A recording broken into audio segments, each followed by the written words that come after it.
and Hulk Hogan will go at it one-on-one. Only one place to see it, on TNT. Live this coming Monday, WCW Monday Nitro. You're a marked man, Sting, and you're gonna find out exactly why they call me the Crippler. Observe this, brother. This is what we call a rag sheet, brother. They say the Giant is gonna win the match. They said Macho Man was hurt.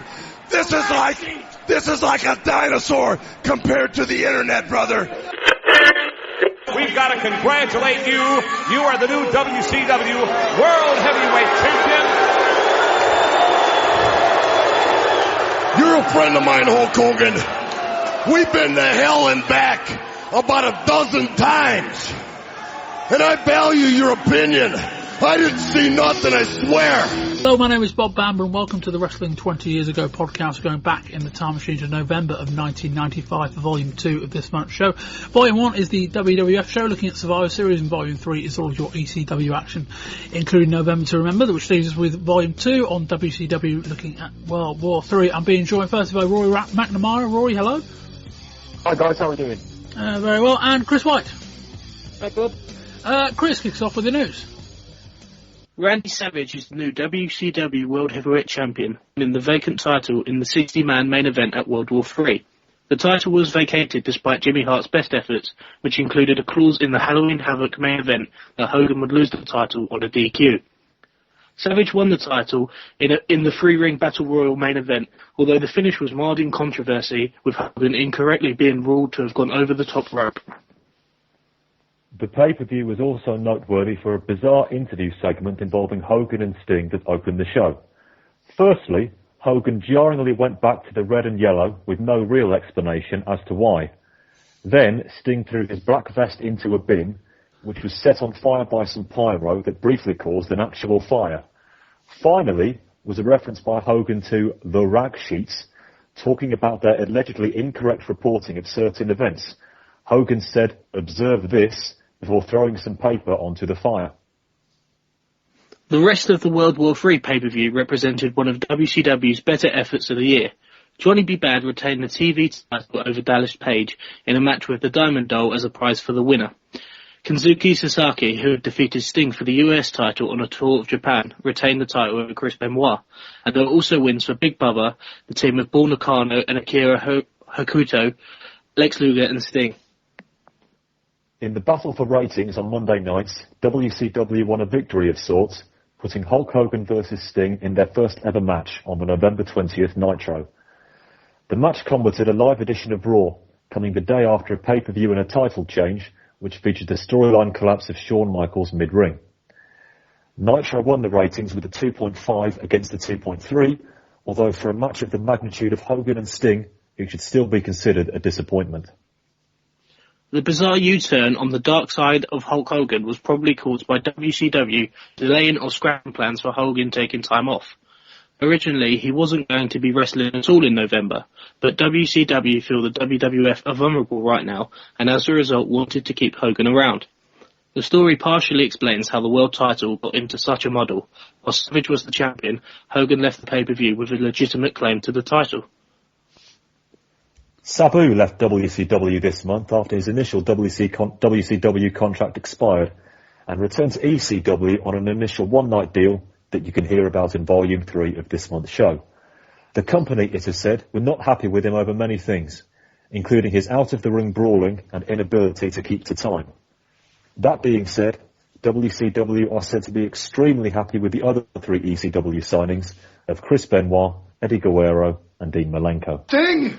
I gotta believe you suffered brain damage at Halloween Havoc. You've been around long enough to know. When you jump on one, you jump on us all. And what you may have thought to be a stroke of genius was in fact your death warrant. Because while you sat and regaled your obsequious lapdogs with your reprehensible act, Double A and myself scoured the global landscape, and we found ourselves a whiskey-drinking, skirt-chasing, fist-fighting son of a gun that'll knock your jock off. And that makes four. And that makes for a whole heck of a lot of trouble for yourself Hogan, Savage, and the rest of the prima donnas that pollute WCW. Sting, you saw Flair or Pillman or Anderson alone for the last time. It'll never, ever happen again, because when we're in Canada, inking the cog of the machine that's going to run WCW through the 90s, everyone's fate was sealed. And shortly, Nakanishi, we're going to make an example out of you. Sting, Hogan, look into that crystal ball at your fate. Enter the fourth horseman, the crippler, Benoit. Sting, it's quite obvious that you're not aware of who you're dealing with. Your arrogance will not be tolerated by the horsemen. Your ignorance in taking advantage of a situation in which one of the horsemen were involved will not be tolerated. You're a marked man, Sting, and you're going to find out exactly why they call me the crippler. Get out while you can, all of you. The life you saved may be your own.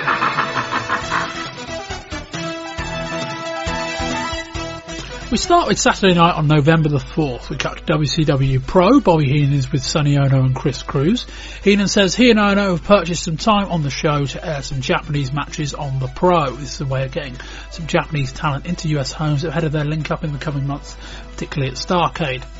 Brian Pillman and Arn Anderson defeated Dave Sullivan and Cobra. Sullivan came out and resolved the EVAD moniker. During a long main event between Harlem Heat and the Blue Bloods, Sherry unsuccessfully attempts to break up the pin with her shoe. Colonel Parker comes out and breaks up the pin for her and carries her to the back as the Heat win the match. Arn Anderson says he and Ric Flair are better together than apart. Flair says they have found the fourth man, but they won't reveal who it is. Nitro starts on November the 6th with Eric Bischoff saying that the fans will get the choice between one member of the red heel locker room and one member of the blue babyface locker room. They're pretty much angling for Sting against Flair here. We open up with the Giant against Cobra. Giant intimidates announcer Dave Penza into announcing it as a title match. Anyway, Giant chokeslams Cobra and wins the match in about 10 seconds. Mean Gene Okerlund is in the red locker room with Scott Norton, the Shark, Diamond Dallas Page, Big Bubba, Ric Flair and the Blue Bloods. Schiavone's in the face locker room with the Nasty Boys, Dave Sullivan, Mr. JL, Hacksaw Jim Duggan, Alex Wright and Johnny B. Bad. Sting. We're in Venice Beach visiting Hulk Hogan and Randy Savage. Both are dressed in black, and Hogan seems to replace Jimmy Hart with some hobo. Hogan says he's got a hit list. He also seems to be wearing red-heeled cowboy boots. Kevin Sullivan has a match with the Renegade, which was absolutely awful. After the match, Jimmy Hart uses water to remove the R face paint from Renegade's face. We cut to ringside during a match between Chris Benoit and Eddie Guerrero. There's now a whole contingent of Japanese people dining from a table in the crowd. Heenan is staying quiet. Guerrero pins Benoit, but his legs are on the rope. Bizarrely, the front cover for the videotape of Full Brawl includes a photo of Vader. On commentary, Heenan is drinking sake. Shockingly, the fans are voting for Sting against Flair in the main event. Flair eventually submits in the Scorpion Deathlock, but Sting leaves the hold on. Mr. JL and Eddie Guerrero come out and try and reason with Sting. Eventually it takes half a dozen baby faces, but Sting releases the hold. He then puts the hold back on until Lex Luger comes out and gets in Sting's face. Luger chats with Sting and Sting relinquishes the hold. He and Luger leave the ring together. After commercial, we're back in the ring with Jimmy Hart, the Giant and Kevin Sullivan. Hart says there was a stipulation in the contract that said that if Hogan lost by disqualification at Halloween Havoc, then he would lose the title. A WCW legal representative said he's been on the phone with Nick Bockwinkel. Bockwinkel and the Championship Committee ruled that due to the dubious nature of the disqualification, the title was being held up and the winner of the Battle Royal will be declared the champion at World War III. We start off Saturday night on November 11th with a relative shock as Chris Kanyon defeats Disco Inferno with a roll-up. Sting does a sit-down interview addressing Flair and Luger. He says now people are asking him about what Luger said to him on Nitro. He wasn't revealing anything for now. In a segment that can only be brilliant, we joined Jim Duggan in Ireland seeking to find out more about his grandparents who are apparently Tate Fish champions. Duggan's 2x4 has made the trip across the pond in a carry case. The historian takes him through his family history and gives him a folder of information to take back with him. Slightly corny, but this was a cool segment. We join Brian Pillman and Arn Anderson backstage. Pillman says that Sting should know that when you pick on one, you pick on four. Anderson says that they went to Canada and they found the machine that will take on Hogan, Sting and Savage. Out comes Chris Benoit. He says everyone will find out why they call him the Crippler. During the main event of Arn Anderson and Kurosawa, Brian Pillman is out, seemingly trying to reason or pay off Colonel Parker. With the ref distracted, Chris Benoit came out and back suplexed Kurosawa on the outside, and that was enough for Anderson to win. We hear from Hulk Hogan, who's now dressed as the Grim Reaper, so too is Randy Savage. Savage promises to bring Hogan the head of men. Hogan says he will stay in the darkness, lurk in the shadows, i.e. not appear on television. Hogan then gives Savage the, quote, eye of the tiger, as the show goes off the air. We open the November the 13th Nitro with a big pyro display. We're back with the Grim Reaper, Hulk Hogan, who says Macho Man is on a mission tonight. He says he doesn't know where Sting's head is at after what happened with Luger. Savage runs out from the crowd, surprises Meng with an attack. He wins with a diving elbow. But Shark ruins his party with a post-match attack. Luger comes out and continues the attack. Kensuke Sasaki is out next. He's part of the Japanese contingent who will be featuring on WCW television ahead of Starrcade. He doesn't fare especially well against Chris Benoit, who hits a trio of German suplexes before hitting a dragon suplex into a bridge for the three. John B. Bad and Eddie Guerrero have a fine TV matchup with the pair having an intense brawl. Bad even pulls out a tombstone piledriver, which Guerrero kicks out of. The match ends in a time-limit draw as the pair just keep brawling. Very good stuff this. The pair shake hands and hug after the match. The great in-ring action on this show continues with Sting defeating Dean Malenko by roll-up. After the match, we get an interview with Sting. He says he's never dreamed that Hogan would come knocking at his door. Sting says, here in WCW, he's a big dog. We start Saturday night on November the 18th with Paul Orndorff. He doesn't have his mirror and even his music just doesn't seem to be working properly. Orndorff later gets a call from Gary Spivey. Spivey reassures him that everything will be alright. Then a package arrives, a new mirror and a lucky penny. We get a post-match promo from Diamond Dallas Page, who gets too big for his boots when it comes to his relationship with the doll. So much so that the doll finally talks back to him and storms off in a huff. Chris Benoit and Eddie Guerrero have a fine match that lasts about 12-13 minutes while Benoit goes for a belly-to-back suplex on the second rope and both men can't answer a count.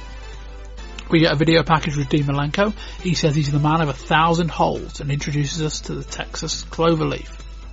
We join the Dungeon of Doom. Taskmaster says he's giving King Curtis the gift of laughter in the form of Hugh Morris. He laughs a lot.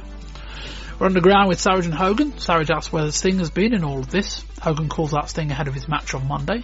Hogan looks terrifying with black face paint around his eyes and on his cheeks. Savage not much better. Hogan seemingly almost name drops Vader in this promo.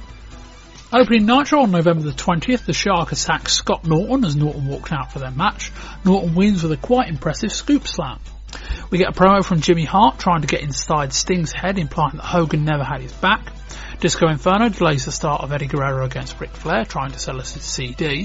Flair walks out in a suit. He's actually injured, so Brian Pillman is out to replace him. Flair says Anderson and Benoit are on the jet, keeping the girls warm. Guerrero picks up a clean win with a frog splash. Jim Duggan tripped up Big Bubba with the ref blindsided, causing him to lose the match against Rory or Hawk.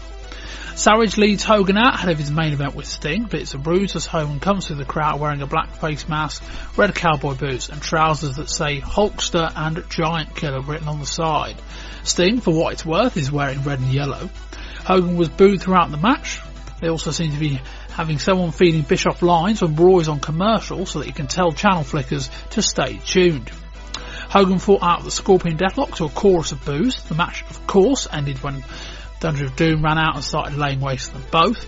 Giant comes out and goes for a chokeslam to Sting and Hogan. Savage hits him with a chair, but Giant chokeslams him. Hogan and Sting send Giant flying to the outside with a chair. On to Saturday night on the 25th. Mark Starr upset Disco Inferno by roll-up. Inferno no-sold the loss and remain confident in victory in tomorrow's Battle Royal. Chris Benoit and Eddie Guerrero have another really good match. Benoit ends up kicking out of a top rope sunset flip before putting his foot on the ropes for the pin. We get a promo from Diamond Dallas Page and the Diamond Doll. Doll says she's agreed to put herself up as a prize in the Page against Bad match because she obviously means so much to him. We end Saturday night with a promo from Hogan and Sting. Hogan says there is a light at the end of the tunnel and Sting has always been his friend and he won't ever doubt that again. Hogan says if the title was on the line on Monday, Sting would have been the next world champion. Let me just start out by saying, Hogan, I got nothing against you, man. I don't know where you're coming from. I never dreamed in my wildest dream that you, Hulk Hogan, would ever come knocking at my door looking for me. Never dreamed it. But you know something? I don't want to do this, but I'm gonna do it anyway. I can let it slide when you call me a little dog waiting on the front porch. Yeah, a little dog. Let me just get one thing straight right now. Here at World Championship Wrestling, I'm a big dog, buddy. And if you want to check the list that have come and gotten in my face over the years, because like they say, this is where the big dogs play, my list is pretty long, Hulkster.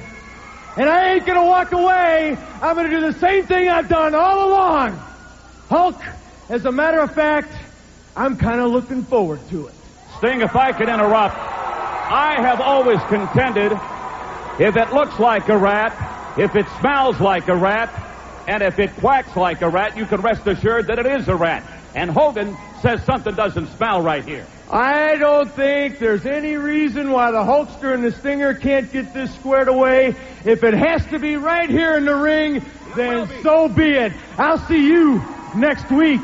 I'm the big dog, remember? And we will start off with our review of WCW World War 3. Rory, you can kick us off with the results. Yep.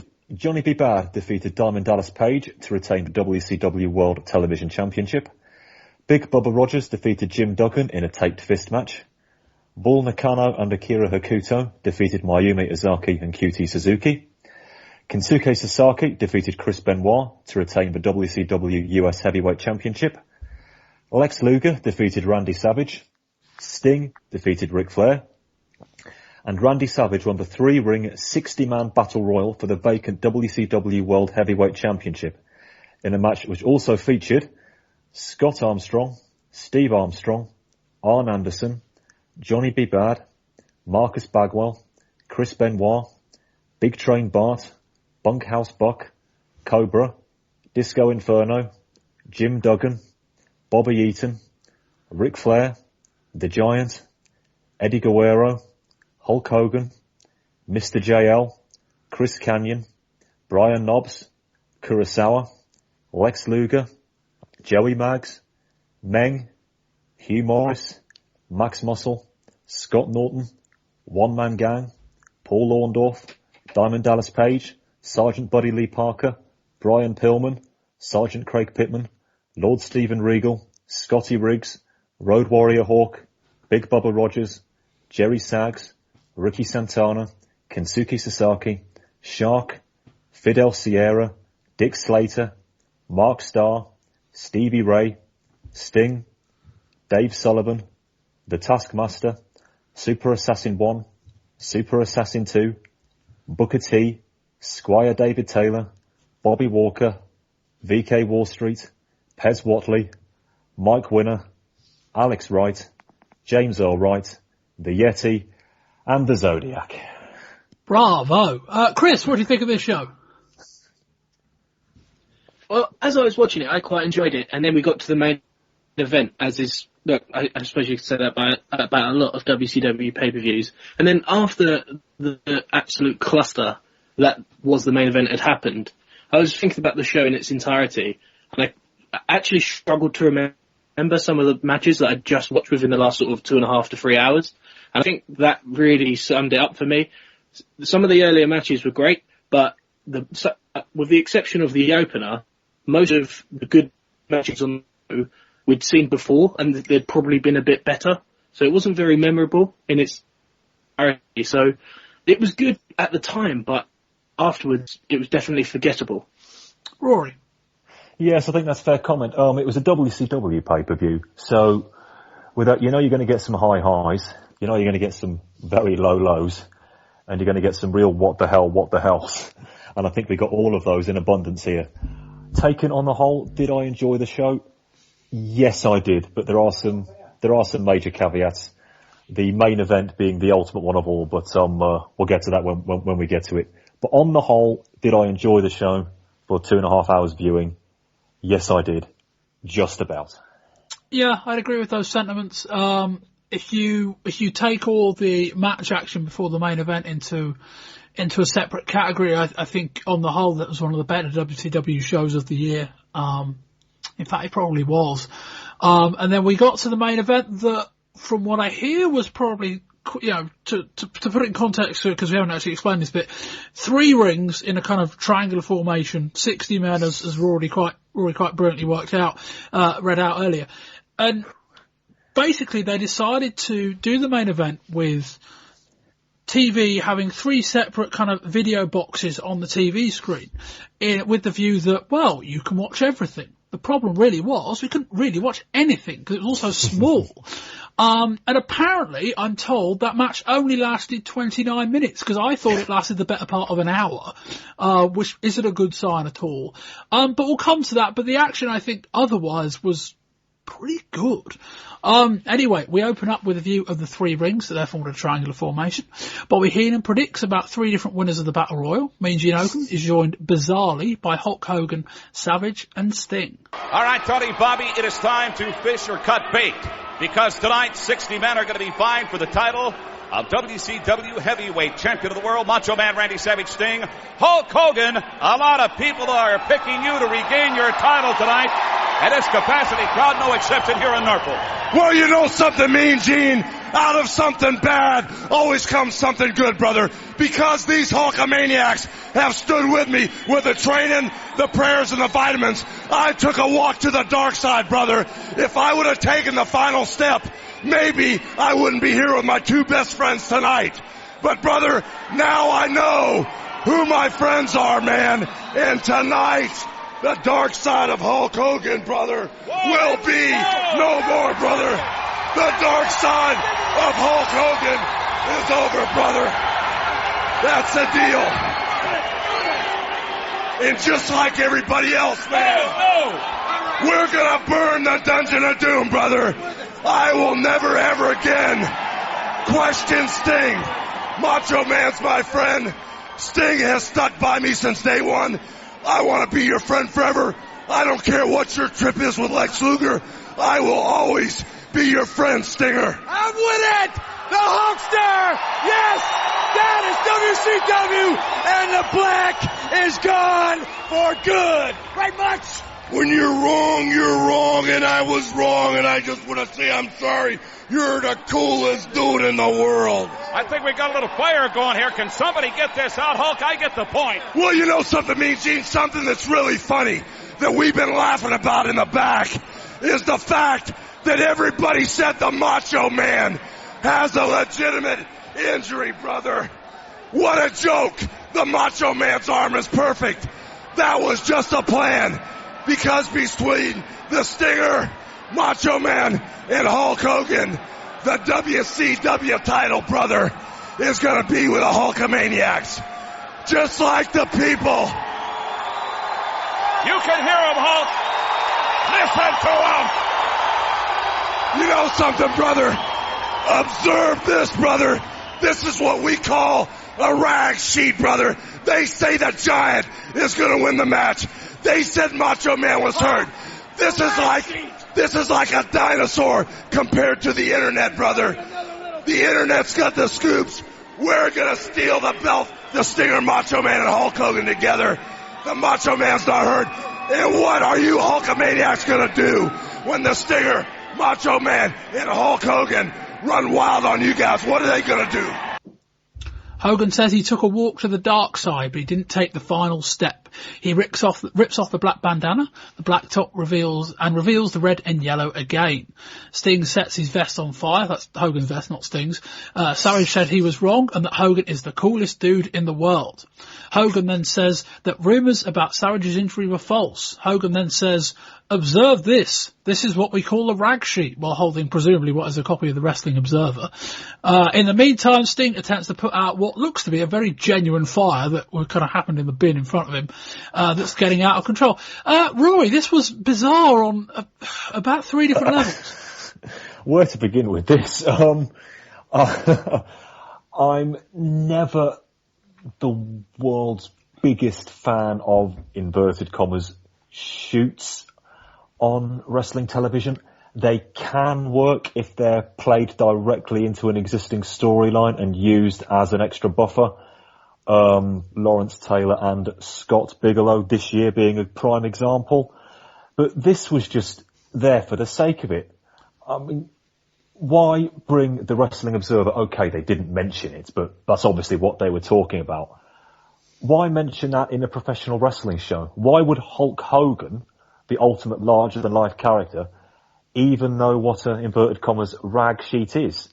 And it seems his grievance was they were talking about Savage's injury. I just don't know why, be it legitimate or not, I don't know why that would concern him as a character, let alone as an inverted commas real person.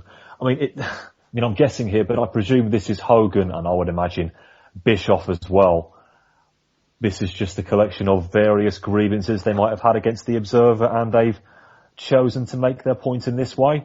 If you have a problem with the Observer, talk about it backstage. Don't do it on television, and sure as hell, don't do it on a pay-per-view 2 minutes into the beginning.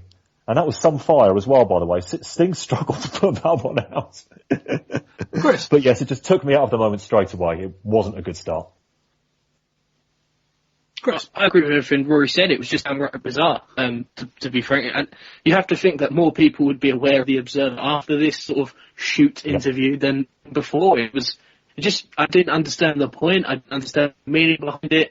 It was a waste of time. And to do it on pay-per-view, if it had been on TV, but on a pay-per-view, it's just crazy. Like, there's someone approved this to be the opening to the pay-per-view.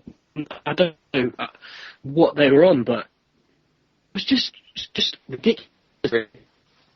Yeah, I don't know what you gain by mentioning this. I think the 1-2% of people, if that understand this reference, I don't think it's worth it.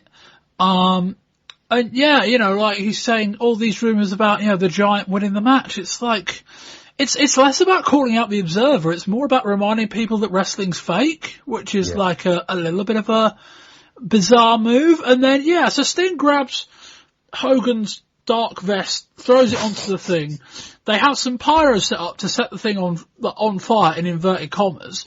And basically, obviously, it's pyro, but the actual vest sets on fire, and you can see genuine smoke. Basically, Sting at one point just walks across Hogan while he's mid-promo, grabs it like a bottle of water and just dumps it on the top, which doesn't even make any difference at all. They do eventually put it out. But Chris, just a very, very bizarre opening segment. Yeah, it was, even before they started talking about the Observer, the sudden switch with Hogan just sort of ending his time with the dark side without reason, really. He just said it was he said he was like swerving the Dungeon of Doom and things like that, but it just seemed completely random in its entirety, let alone the fire and the burning of the Observer. Yeah, one of the more noteworthy opening few minutes of a pay-per-view this year, I'll say that. But yeah, Rory, I mean, we will discuss it, I think, a little bit later on, but I kind of referenced it when I wrote out the news, in the sense that I get the feeling there were other plans when they decided that Hogan was going to veer towards the dark side. But I don't know that the best way out of it was just to abruptly kind of turn not literally turn about face, and all of a sudden now he's red and yellow again. Yeah, I think they've clearly panicked a bit here. I know he mentioned in the news that they thought he was going to take some time off, and now he's not going to take some time off. They've hit the reset button here, possibly a bit too quickly. I think there might have been a bit more mileage in Darkside Hogan. Hopefully not him waggling a sword around again. Nobody needs to see that more than once.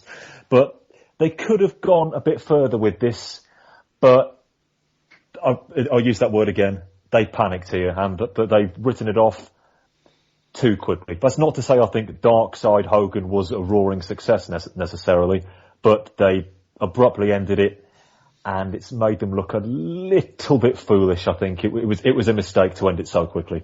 Yeah, I think they went into it with the hope that he could just disappear for a while, and then in a few months' time he could just return as if nothing had happened. And then once they made the decision that he wasn't going to disappear, they just didn't really have a good way out of it. I mean, there's a promo with Hogan and Sting, I think on Saturday night, the night before the pay-per-view. By the way, there was no main event. If you wonder why we didn't cover that, there wasn't one. But on the Saturday night before the pay-per-view, Hogan's with Sting, and he was effectively kind of back as a babyface there at that point, even though he was still dressed in black. And basically Hogan said that working with Sting to help fight off the Dungeon of Doom on Nitro was the turning point, and he realised that Sting had his back and that, he shouldn't ever doubt that again, and Savage likewise. It didn't really make sense, but that was kind of the story they were trying to tell. But anyway, we will move on. We get a video package previewing Johnny Bad against Diamond Dallas Page, with the Diamond Doll putting herself up as a prize for the winner. Page comes out and shoots off Bad's confetti gun. It's Diamond Dallas Page with the Diamond Doll versus Johnny Bad for the WCW TV title. The action quickly spills to the floor and both men waste little time getting at it. Bad drives Page's head into the ring post and then hits a Samoan drop. Dallas fights out of a long sleeper and takes down Bad by his hair. Bad then returns the favour and the ref admonishes him. Page tumbles to the outside and Bad hits a slingshot crossbody. Page then uses the doll as a human shield for pushing into Bad and hitting him. Bad goes for a head scissors, but Page counters into a reverse pancake. Bad catches Page going for a kick, spins him around, but Page leathers him with the right hand. Page charges Bad in the corner. Bad moves and Page nails his shoulder into the ring post. Bad hits an atomic drop. The doll had quite a smile on the face at that. We get the leg catch reversal spot from earlier, but this time Bad ducks Page's right hand and levels him. Bad calls for a 10 from the doll, who obliges. Bad hits a sloppy powerbomb and Page kicks out, which gets some boos. Dallas goes for a pin using the ropes, but Bad kicks out. Page hits a spinning side slam for a 2. The pair exchange pinfalls, then Bad nails a head scissors. Bad goes for a twisting senton, but Page gets his knees up. Page goes for a gut buster, but doesn't quite seem to get Bad up for it. Bad then hits a tombstone pile driver. Page kicks out. Bad then leathers Page with the right to the outside before hitting a somersault plancher on the floor.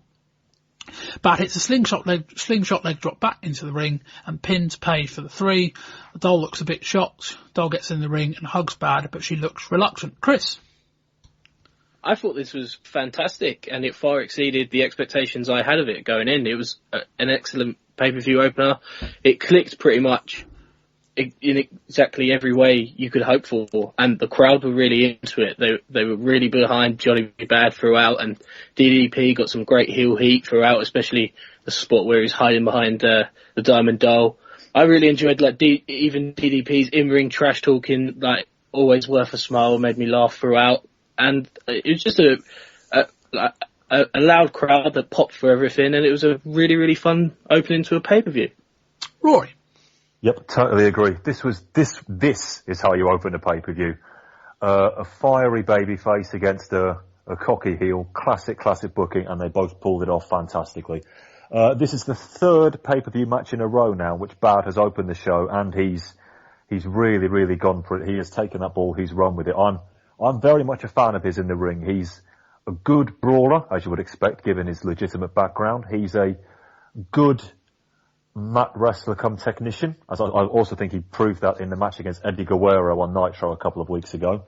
He is, as we know, an excellent high flyer. His only problem is his character is just screams mid-card to me. I mean, I think if anyone's due a repackage at some point or a tweak, it's him. But I'm a huge fan of his in the ring.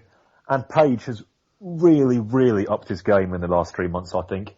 His general moveset is still a bit on the basic side, but all credit to him, he gets, or is getting, the absolute most out of it. He's not dogging it in the ring. He is giving it 100% every single time. And that's all I ask. That really is all I ask. There were some great little moments there. Just simple storytelling at its best. Him, as we mentioned by Chris, lurking behind the Diamond Doll, then hitting a sucker punch. Diamond Doll gave Bad a 10 in the match at Halloween Havoc. So what did she do today? Gives him a 10 plus. Simple stuff, but compelling and always watchable. The action was excellent. Some of the reversals they managed to pull off really well. The babyface in the end goes over clean in the middle of the ring in the opening match. The crowd were right behind them. This was excellent stuff. I really enjoyed this match. Yeah. Props to everybody involved. Yeah, 3 for 3 on that. I mean, these two wrestled last month on the opener, and I remarked on how good I thought that match was. I think this was probably a little bit better.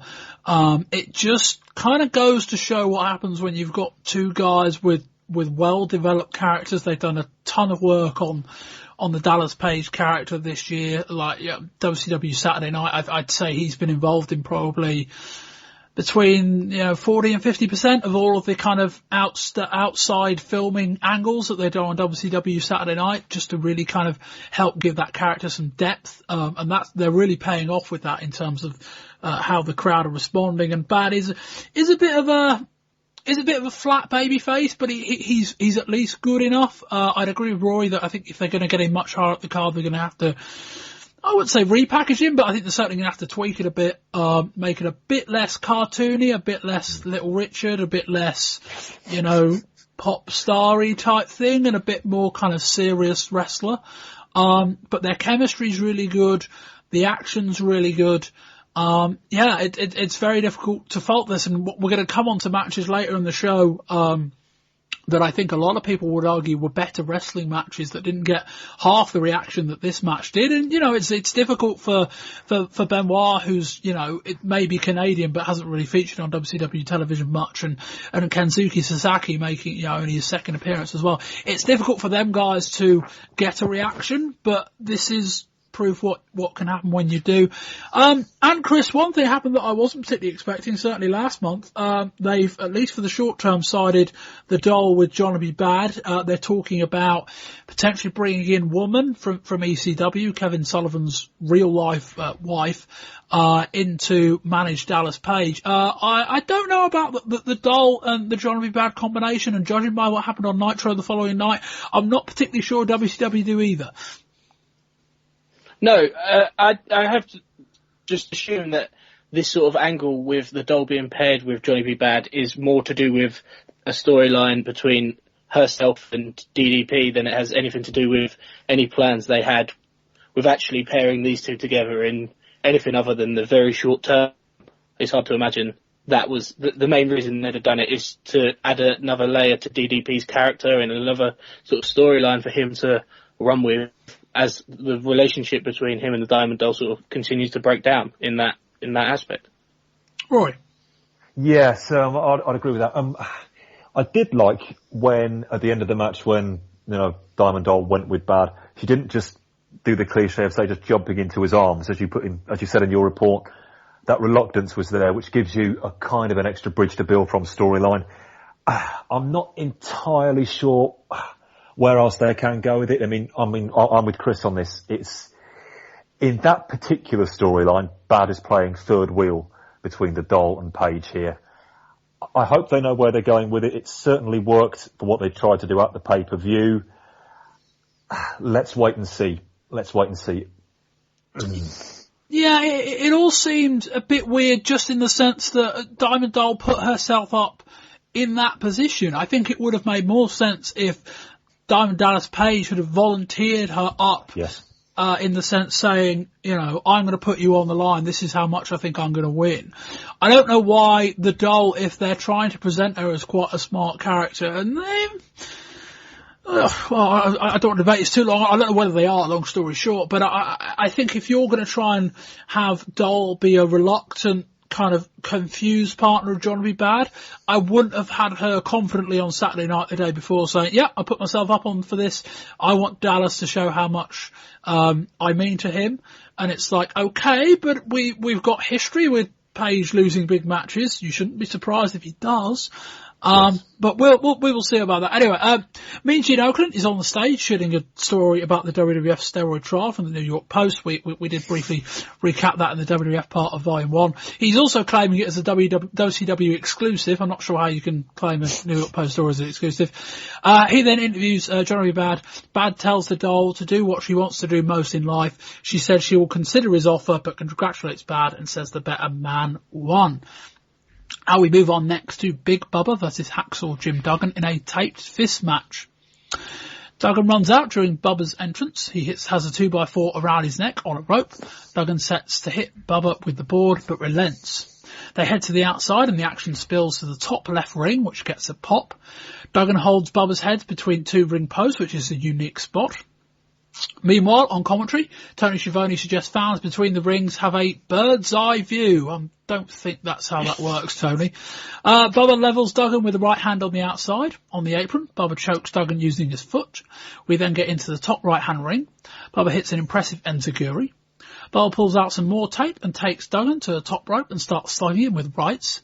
Bubba then runs at Duggan and runs to a soft, outstretched right. The referee untangles him from the rope and Duggan sends Bubba flying to the outside. Duggan body slams Bubba, then sets for his 3-point stance and levels Bubba with a shoulder tackle. We cut to the other way and out comes VK Wall Street. Duggan levels him with his 2x4. Bubba nails Duggan with the chain that Wall Street threw at him. Bubba barely gets to his feet. Duggan cannot, and it's awarded as a knockout. Rory. Oh dear. I tried to make some notes for this match, but I couldn't really get past writing any more than "Why is Hacksaw Jim Duggan?" in 1995, he's got nothing really to offer. I mean, he's one of Hogan's buddies. Comes down to the ring, shouts "Ho!", shouts "USA", waves a 2x4 around. If there's anybody who the business has passed by, it's him. To say I'm not a fan is putting it mildly, as you might have guessed. Bubba has proved in the past, in his many various guises, that he is a good big man. I think he's had some fine matches in the past. He didn't really get the opportunity to do that here, though. Although his enziguri was very nice. This was, I suppose it fit into the gimmick of the match, tape fist, I understand that, but this was little more than 10 minutes of walking around and punching until Wall Street came out and mercifully put an end to this. I wasn't a fan. In fact, probably the most entertained I was about this match was indeed when Schiavone clearly didn't understand what the phrase bird's eye view meant. I allowed myself a bit of a laugh at that, but I wasn't smiling much throughout this match. It was about 10 minutes and it felt a lot longer than that, I'm afraid. Move on. Move on. I perfectly agree with everything you just said, and I have no idea why this match needed to be as long as it was. It felt like it went on for an age, and it was probably, if anything, it was just a little bit shorter than the opening match, but it probably felt twice as long. It was terrible, and one thing that really, really winds me up is when commentary teams just don't, like, as soon as the men entered the second and third ring, they began discussing whether the ref should be counting them out or not, and they just both summed up that they didn't know. It was like, know your own rules, like, it's so basic, that kind of thing, and it was just a horrible match, really. It was like nothing happened apart from the enziguri, and then there was the finish. It was, as Rory said, 10 minutes of walking around and punching with little or no impact either way. I thought it was horrible, frankly. Oh, call me a sucker. I thought this was all right. I mean, you've got to enjoy a very realistic style of fight to enjoy, or at least like this type of match. It was a tape fist match, so it was probably even more of a stand-up brawl type match than these two would have had anyway. But no, I didn't think it was that bad. You know, there was the interplay between the rings that I thought was quite nice. Rory, you talk about Duggan. I think the one reason he's on this, still on television, is that for however outdated you want to call his tactics, he can still get a reaction, which is something. The action was decent. Yeah, it's a style of wrestling that I enjoy probably more than most people. Watching the show, and it did go a bit too long. I don't think I can deny that either, but it was alright, I thought. Yeah, I don't think there's much more to say. Again, I think it's the kind of thing, if you like stand-up brawl type matches, this was alright. If you don't, you probably didn't like this. I think that's probably the best way of summing up. Anyway, Mean Gene Okerlund is on the stage there with Ric Flair. Flair says his master plan culminates tonight in the main event, and once again the Nature Boy will rule WCW. And we move on. It's QT Suzuki and Mayumi Ozaki versus Bull Nakano and Akira Hokuto with Sonny Ono. Nakano and Hokuto come hard out the gate, levelling Ozaki. Nakano starts throwing her around the ring by her hair. Hokuto locks in an abdominal stretch on Ozaki by her partner Suzuki, just out of reach. Nakano tags in and the taunting continues. Even with the ref dealing with Hokuto, Suzuki cannot get Ozaki off of Nakano, who basically just no-sells their weak-looking offense. Ozaki hits a DDT and finally tags in Suzuki. Suzuki locks in a single leg crab on Hokuto, and Ozaki locks in one on Nakano for good measure. Suzuki reapplies the crab on Hokuto, but Nakano breaks it up and tags herself in. Suzuki charges at Nakano, who moves, and Suzuki dropkicks Ozaki to the outside. Nakano misses a moonsault, then Ozaki and Suzuki take it in turns, hitting 4 top rope double stomps on Nakano, who still kicks out. Nakano hits a double suplex. Hokuto misses a top rope crossbody. Ozaki and Suzuki set for a top rope double superplex, but Nakano pulls them off. The faces do a double Hurricane Rana, Nakano and Hokuto, but they kick out. Ozaki hits a bridging suplex. Hokuto kicks out. Hokuto returns a favour and drops Ozaki right on her head. Hokuto hits a double drop kick from the top, and does a flip dive again from the top to the outside, taking both Suzuki and Ozaki out. Nakano puts Ozaki in her electric chair. Hokuto spears her and she lands on her head. The pin hit is broken up. Nakano gets up to the top, hits a top rope leg drop on Ozaki and picks up the win. Chris? I thought this was brilliant. I really, really enjoyed it. And it speaks volumes how, to the extent how dead the crowd were when these 4 made their entrance, because they probably had no idea who they were, basically. And by the end, the crowd were really into it. And I think that's a reflection of a great match. And there was a lot of double teaming, but there was a few that's maybe a bit overkill at times, where potentially it could lead to a DQ. And with it, it should lead to a DQ if it happens to this extent, but it didn't. I don't think it took too much away. I think that's me being a bit picky. There were some really cool spots in this match. The double foot stomp from the top 4 times with, I think it was Suzuki and Ozaki both doing it twice. That was really, really good. And even little things at the end with the heels, where Bull Nakano was doing the pin. Hakuto held up her opponent to watch the 3 count happen, little things like that. I thought it was wonderful, quite frankly. And it was Nakano and Hakuto are the same 2 women we saw earlier this year on the Collision in Korea show. And this match was just as good as the same the tag match we saw on that show. I thought it was great. Rory? Yep, like most of the crowd, I came into this match pretty much virtually completely blind. I was aware a bit of Bull Nakano in her What a Maneuver Fest against Alundra Blaze at SummerSlam 94. But otherwise, I came into this with no real expectations. But this was terrific, I thought. They only had 9 minutes. They packed so much in. They got themselves over with the crowd by their ring work. And as simple as it sounds, how refreshing that is. I thought Nakano and Hakuto played some vicious heels at times. I mean, that's the great way to get the crowd into it. Things like holding out Ozaki's hand to tag her partner, then pulling it away, a double hand bite, things like that. I mean, that is a great way to try and get the crowd on their opponent's side. And therefore, when Ozaki and Suzuki came in and they managed to work their way into that double Boston Crab, the crowd popped big. You know, they built some real sympathy on the baby faces. It's just terrific old school stuff. I mean, some of the work in this was exemplary. Hakuto in particular really impressed me. A half Nelson dragon suplex, a vicious German suplex. The credit to Ozaki, she took right on her head, which was sick, but all the credit in the world for taking that. The leg drop to win at the end was fantastic. I think they probably could have used a little bit more time. The babyface comeback, there was probably a bit more in there. There were, as you mentioned in the report, Bob, a couple of sloppy moments, but I think we can forgive them that. I thought this was great. A superb showcase of what they can do, and it left me wanting to dig out more, which was, I think, the point of the exercise. Great stuff. On first viewing, I didn't like this. But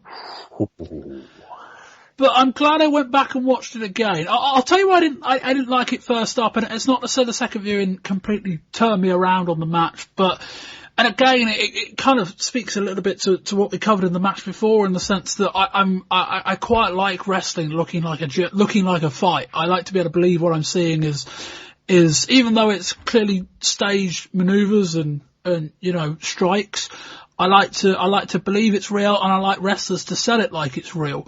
And I think the biggest weakness in this match, and this stood pretty well even on second viewing, but I think I got a chance to properly admire the match for all its positives. But the biggest weakness of this match was just the lack of selling and the choreography that made it look like they were almost performing a dance routine at times. I think particularly the baby faces occasionally were, oh, we've just been hit by a big move, but I've got to get up and go over there because I've got to take the next one.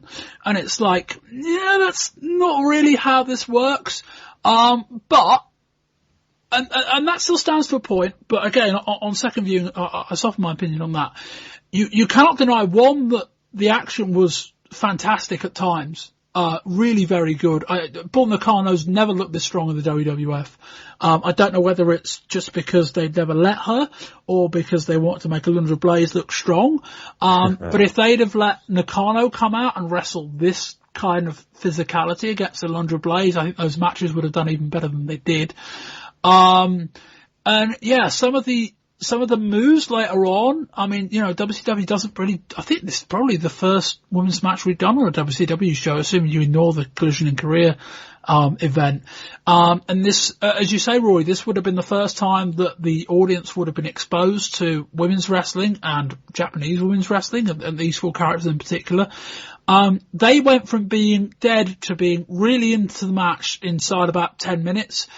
And Chris, I mean, you can't come back on those kind of criticisms I had as well, but I think when an audience gets into it as much as they did over that short space of time, I think you've got to say job well done.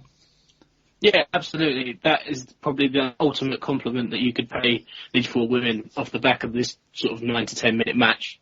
I think the lack of selling and the way you said it felt quite choreographed. I think it's probably another reflection, as Rory said, could have done with a bit more time and maybe had it given, say, an extra 5 minutes. Maybe 5 minutes from the Jim Duggan match. I wouldn't have minded that. If it had 5 minutes from that, maybe you would have had a bit more of that and it would have felt more like a wrestling match rather than a dance. But it didn't take away from my enjoyment of the spectacle at the very least. Rory? Yeah, I thought it was just fantastic action. It definitely needed to be longer. They had less than 10 minutes and they were cramming a lot in there.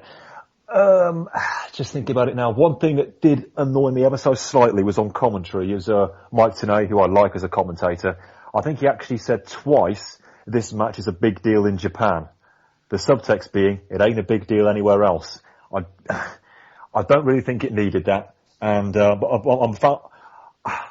wish Tenay would actually do more commentary, having said that. I wonder how he feels about just being roped into matches in which there are going to be a lot of moves that Tony Schiavone doesn't know. I wonder if him and Jim Ross exchanged notes. Because Jim Ross is the third wheel, and there's the great line on the Survivor Series where, because Survivor Series has a 4-on-4 women's match that, well, includes Alundra Blaze and Bertha Faye and 6 Japanese women. And the match starts and Vince goes, right, over to you, JR, because Vince is like, I ain't calling this.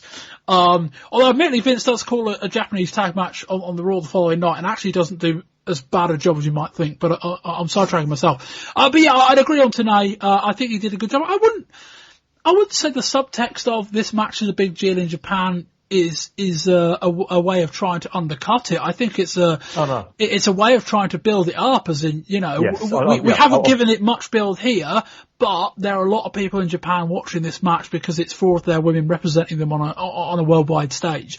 I think that's how it came across.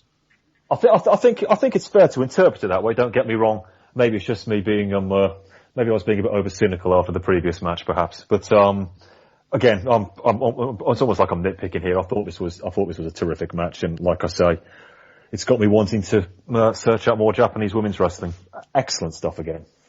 We join Jimmy Hart and Lex Luger on the stage at Oakland. Luger looks chiseled, then Hart no-sells a high-five attempt from Luger. Luger is cutting a promo, Chris, by basically just reading off a teleprompter as he looked down the entire time.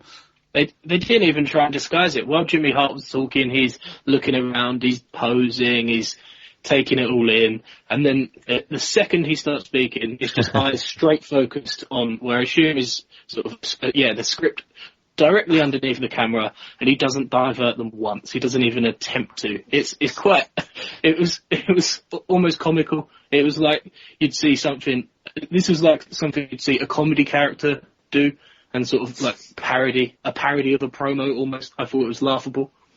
Rory, does Luger being able to deliver a scripted promo very smoothly make up for the fact it's scripted and not Luger trying to remember lines? Yeah, if you make it as obvious as that, I don't really think you can try and explain it. It's not as if the scripted promo he said, it's not as if he was bashing out anything in iambic pentameter. It was basically, I'm going to go out there and win the World War III match. I mean, Luger's been cutting promos for what now? 10 years? He should be able to handle that. It was only about 30, 45 seconds long. But if he absolutely has to have cue cards, give him cue cards. Just put them behind the camera. Don't have what looked like, well, what I would imagine was small strips of paper put on the bottom of the stage that he was clearly reading. It looked stupid, and it did him absolutely no favours whatsoever. Or the other option, just put him in sunglasses. He's a heel, so it'll probably make sense. But if you put him in mirrored that's why Bret Hart wears sunglasses, of course, because he couldn't control his eyes during his early promos in the mid-'80s, so they gave him sunglasses, and he became quite a big deal. And Bret these days is decent when it comes to promos. I don't think he wears sunnies anymore.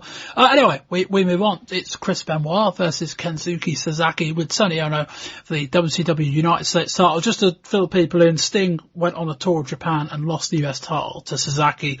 I'm assuming Sting will win it back at Starrcade next month, but for the moment at least, Sasaki is champion going into this match.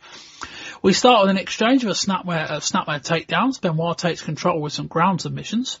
Benoit locks in a double arm submission, slowly wearing down Sasaki.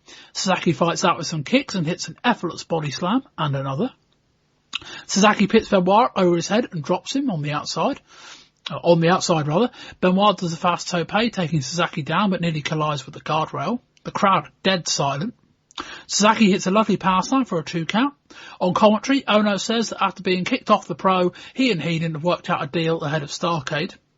Benoit hits 2 German suplexes. Sasaki sets for a tombstone pile driver. Benoit counters into his own, but cannot get the 3.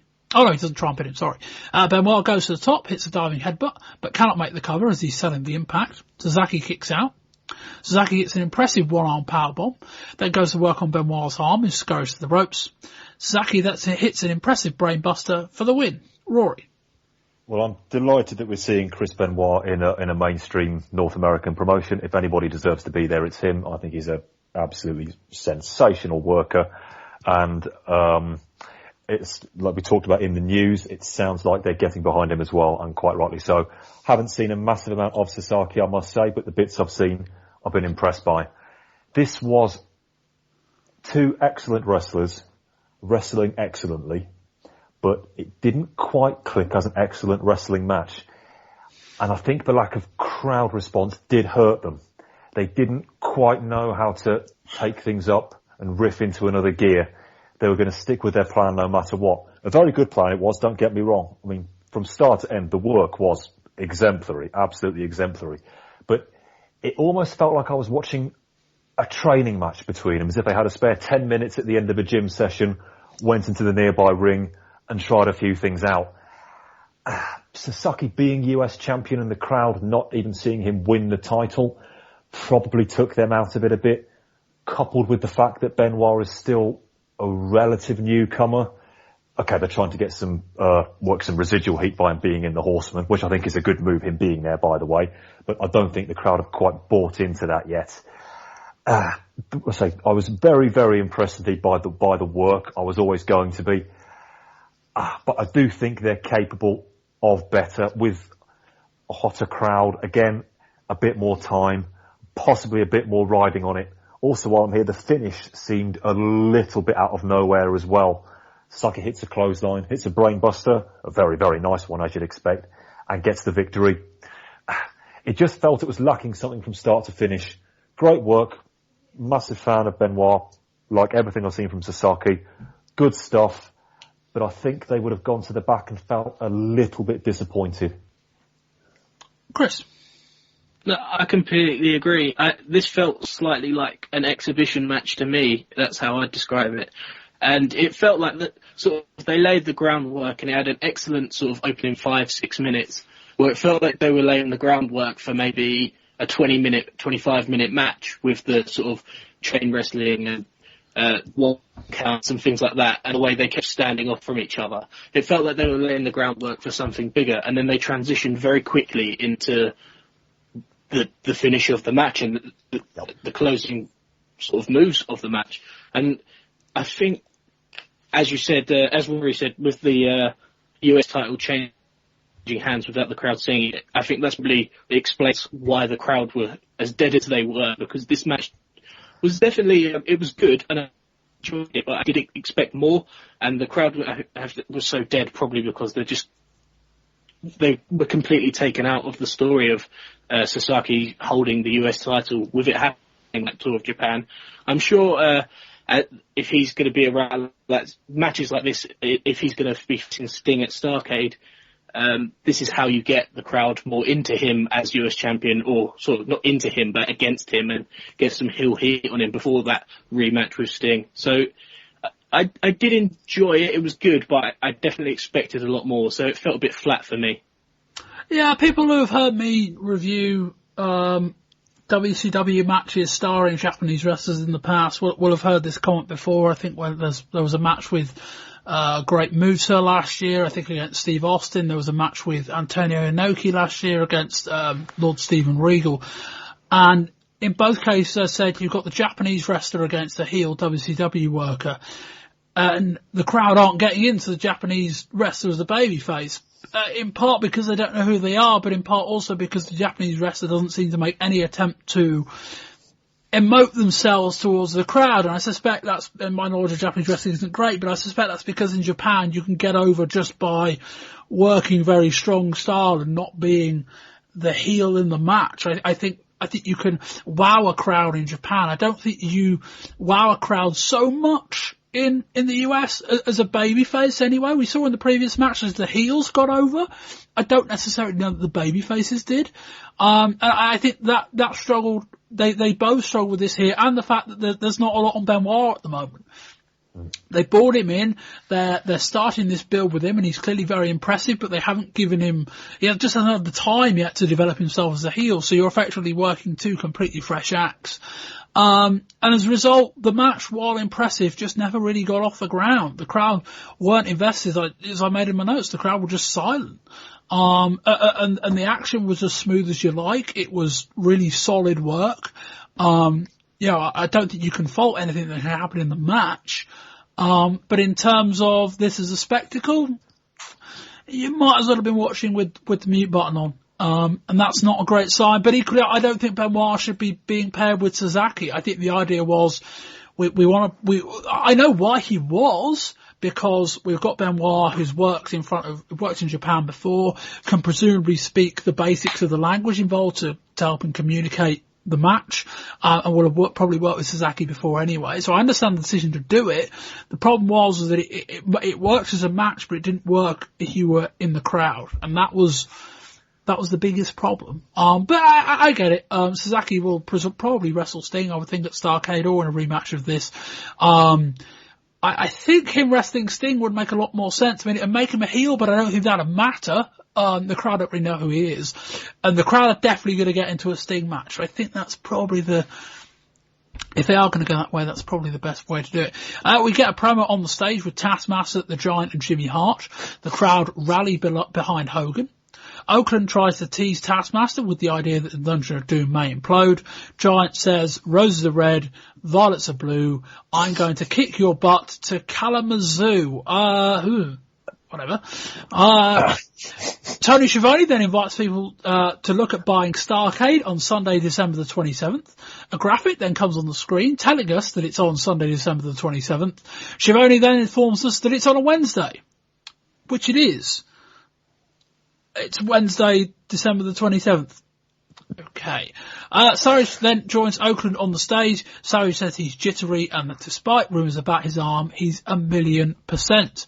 We get Randy Savage versus Lex Luger with Jimmy Hart. Savage starts out at fast pace, choking Luger on the ropes. Luger throws a clothesline. Savage ducks. Savage then nails Luger with one. Savage locks in a Boston Crab. Luger escapes and the action spills to the outside. Savage rams Luger's head off the guardrail. Savage hits the top rope elbow, but Jimmy Hart has the referee distracted. On the outside, Luger locks in the torture rack on Savage. Savage collapses.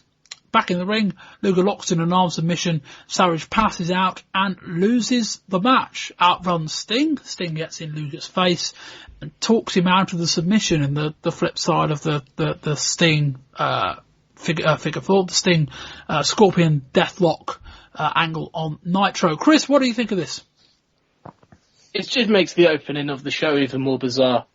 After Hogan opens the show burning the Observer, and Randy Savage says he's good to go, he's 1,000,000%. Commentary and Mean Gene, they immediately start talking about his bad arm. It's heavily taped. The match was clearly built around him not having to take much punishment to that arm. And it was just strange. It had me confused from the get-go when I saw how badly his arm was taped. It was just, I was thinking about the opening of the show. And then he had Luger beat within about 2.5-3 minutes after he hit the elbow. And it was like, just strange, really surreal. And the ending was even more surreal when you take into account what's going to happen later on in the night. And I was just confused, and I was a bit too bewildered to really enjoy anything that happened. It was a fine match. It was quite frantic and fast, but that's because it only went about 5 minutes. And I didn't think it was particularly good, to be honest. Rory? Not good at all. So Savage really is injured then? Ah, right, okay, you do surprise me. As Chris said, why even do this? I mean, why have Savage getting the visual pin on Luger after about 2.5 minutes anyway? You barely even go to that quickly on Nitro, let alone in a pay-per-view match. But Savage is clearly injured. You know, you can see by the way he's moving. He's got serious problems with his arm. Now, that's what I observe, so to speak. And just to rush through this in 5 minutes, and if you look at it into the storyline, maybe he isn't injured. Okay, so he's jobbed in 5 minutes to a Lex Luger armbar. I mean, considering what's coming up next, that ain't a great way to build him. I haven't really got much to say because very little in this match actually happened. Savage did the Savage stuff for the first 2-3 minutes. So went for the visual pin. Jimmy Hart distracts. They end up outside. Torture rack, armbar, 5 minutes. There you go. I've got very, very little to add to this. I suppose, did it put a little bit of extra heat on Luger going into the main event? I suppose it did, but I'm clutching at straws there. And it's a shame because I reckon if, again, I've said it a lot in this pay-per-view, but it is true, if a bit more time and a fully fit Savage, I think he could actually carry a tweener come heel Luger to something watchable. But this wasn't it, I'm afraid. It was trash. Rory, would it be fair to say Savage lost this match cleanly? I mean, I know he had the elbow drop on Luger, but he didn't pin him, and the ref was distracted. And then we just get on the outside, Luger takes control, locks in a torture rack, puts Savage in the ring, puts him in an arm lock, and Savage passes out. I mean, it's a tainted win, but I'd still say that Luger beat him almost fair and square. Yes, he did beat him fair and square. And if that's the case, you've then beaten somebody who's going to win the world title in an hour in a 5-minute match, which is not a great look, in my opinion. I think this match did more for Luger than it did for Savage. Yeah, I just don't know why they're putting Savage out there. I mean, he's clearly not fit enough to wrestle, and yet they're putting him out there in these really short matches. It's like Savage and Luger is a big match. Like, you're not helping Luger here in this situation, and you're not helping Savage either, really. Luger didn't look great having a clean submission victory over Savage, although I guess, Chris, there is at least the setup that Luger, if they want, and Jimmy Hart as a heel will certainly communicate it like this, Luger has a definite victory over the world champion. I guess there's that. Yeah, I mean, if you wanted to transition into champion Randy Savage against Lex Luger, that's perfectly logical, but considering the end of the pay-per-view and all the controversy surrounding the finish of the main event, it doesn't look like they're going to do that. So it just becomes even more bewildering. We move on to Ric Flair against Sting. Flair gets in Sting's face. Sting knocks him down. Flair slides out of the ring and into the second one in the top left. Flair does his strut. Sting follows him in and hits a back body drop. The crowd are all over Sting. Flair fires Sting off of the turnbuckle, but Sting levels him with the right and goes for a 10 punch in the corner. He then follows it with a drop kick. Flair legs it across to ring number 3 in the top right. Out on the R-Way, it's Sister Sherry and Conor Robert Parker. Heenan says they look like the top of a wedding cake. Flair tries chopping Savage in the Sting in the corner, Sting though sells it. Flair takes another barrage and this time retreats into the R-Way. Back in the ring, Sting hits a body drop. Flair then retreats back towards the first ring. Sting charges at Flair by the guardrail. Flair moves and Sting collides with it. Heenan says, "Somebody do something, I could get hurt." Sting knocks Flair down. Flair grabs hold of the ref and then low blows Sting. Heenan calls it a nerve reaction. Parker and Sherry are now watching from the interview stage. Flair starts working on the back of Sting's knee. Flair locks in a figure 4, starts slapping Sting in the face that only ignites Sting and the crowd. Sting turns the submission over. Sting gets a backslide for a 2. Flair pushes Nick Patrick. Patrick pushes Flair back, which pops the crowd. Flair tries to chop Sting, but that doesn't work. Flair retreats. Sting body knocks Flair off the top turnbuckle. Flair does his top rope flip. Sting hits a clothesline and goes for another 10 punch. Flair stops him at 5. Sting hits a superplex from the top, then locks in the Scorpion Deathlock. Flair submits and Sting lets go of the submission. Rory. Flair v Sting for the 700,000 millionth time. Put these two in the ring for 15 minutes and they will give you a good match. Make no mistake about it, and this was a good match. They know each other so well. They could hit 3 stars in their sleep. In fact, they probably do. And the only issue I had with that is that I knew exactly what I was going to get. Of course Sting is going to hit about 5 press slams. Of course Flair's going to beg off. Of course Flair's going to threaten to go to the back. Of course Sting is going to no-sell chops. Of course Flair will be caught going off the top rope. It was Sting v Flair, the mixtape, this match, really. And they rattled through all the big 3 songs in the first 15 minutes. I've got nothing bad to say about this match at all. I like the fact that Sting won completely cleanly with no shenanigans whatsoever. A submission move in the middle of the ring, which should, and I emphasise should, mean that these two don't have to face each other again for a very long time. You notice I didn't say never because, well, this is Sting Flair and they will go back to it at some point, I'm sure. So it was fine. It was probably a sensible choice to have a match which the crowd would be into before a main event in which the crowd clearly had no idea what they were going to get. So I thought the placement on the card was good. The match itself, again, I repeat, perfectly fine. No problems with what either man did, but we've seen it many, many times before. Let's have something else. Chris.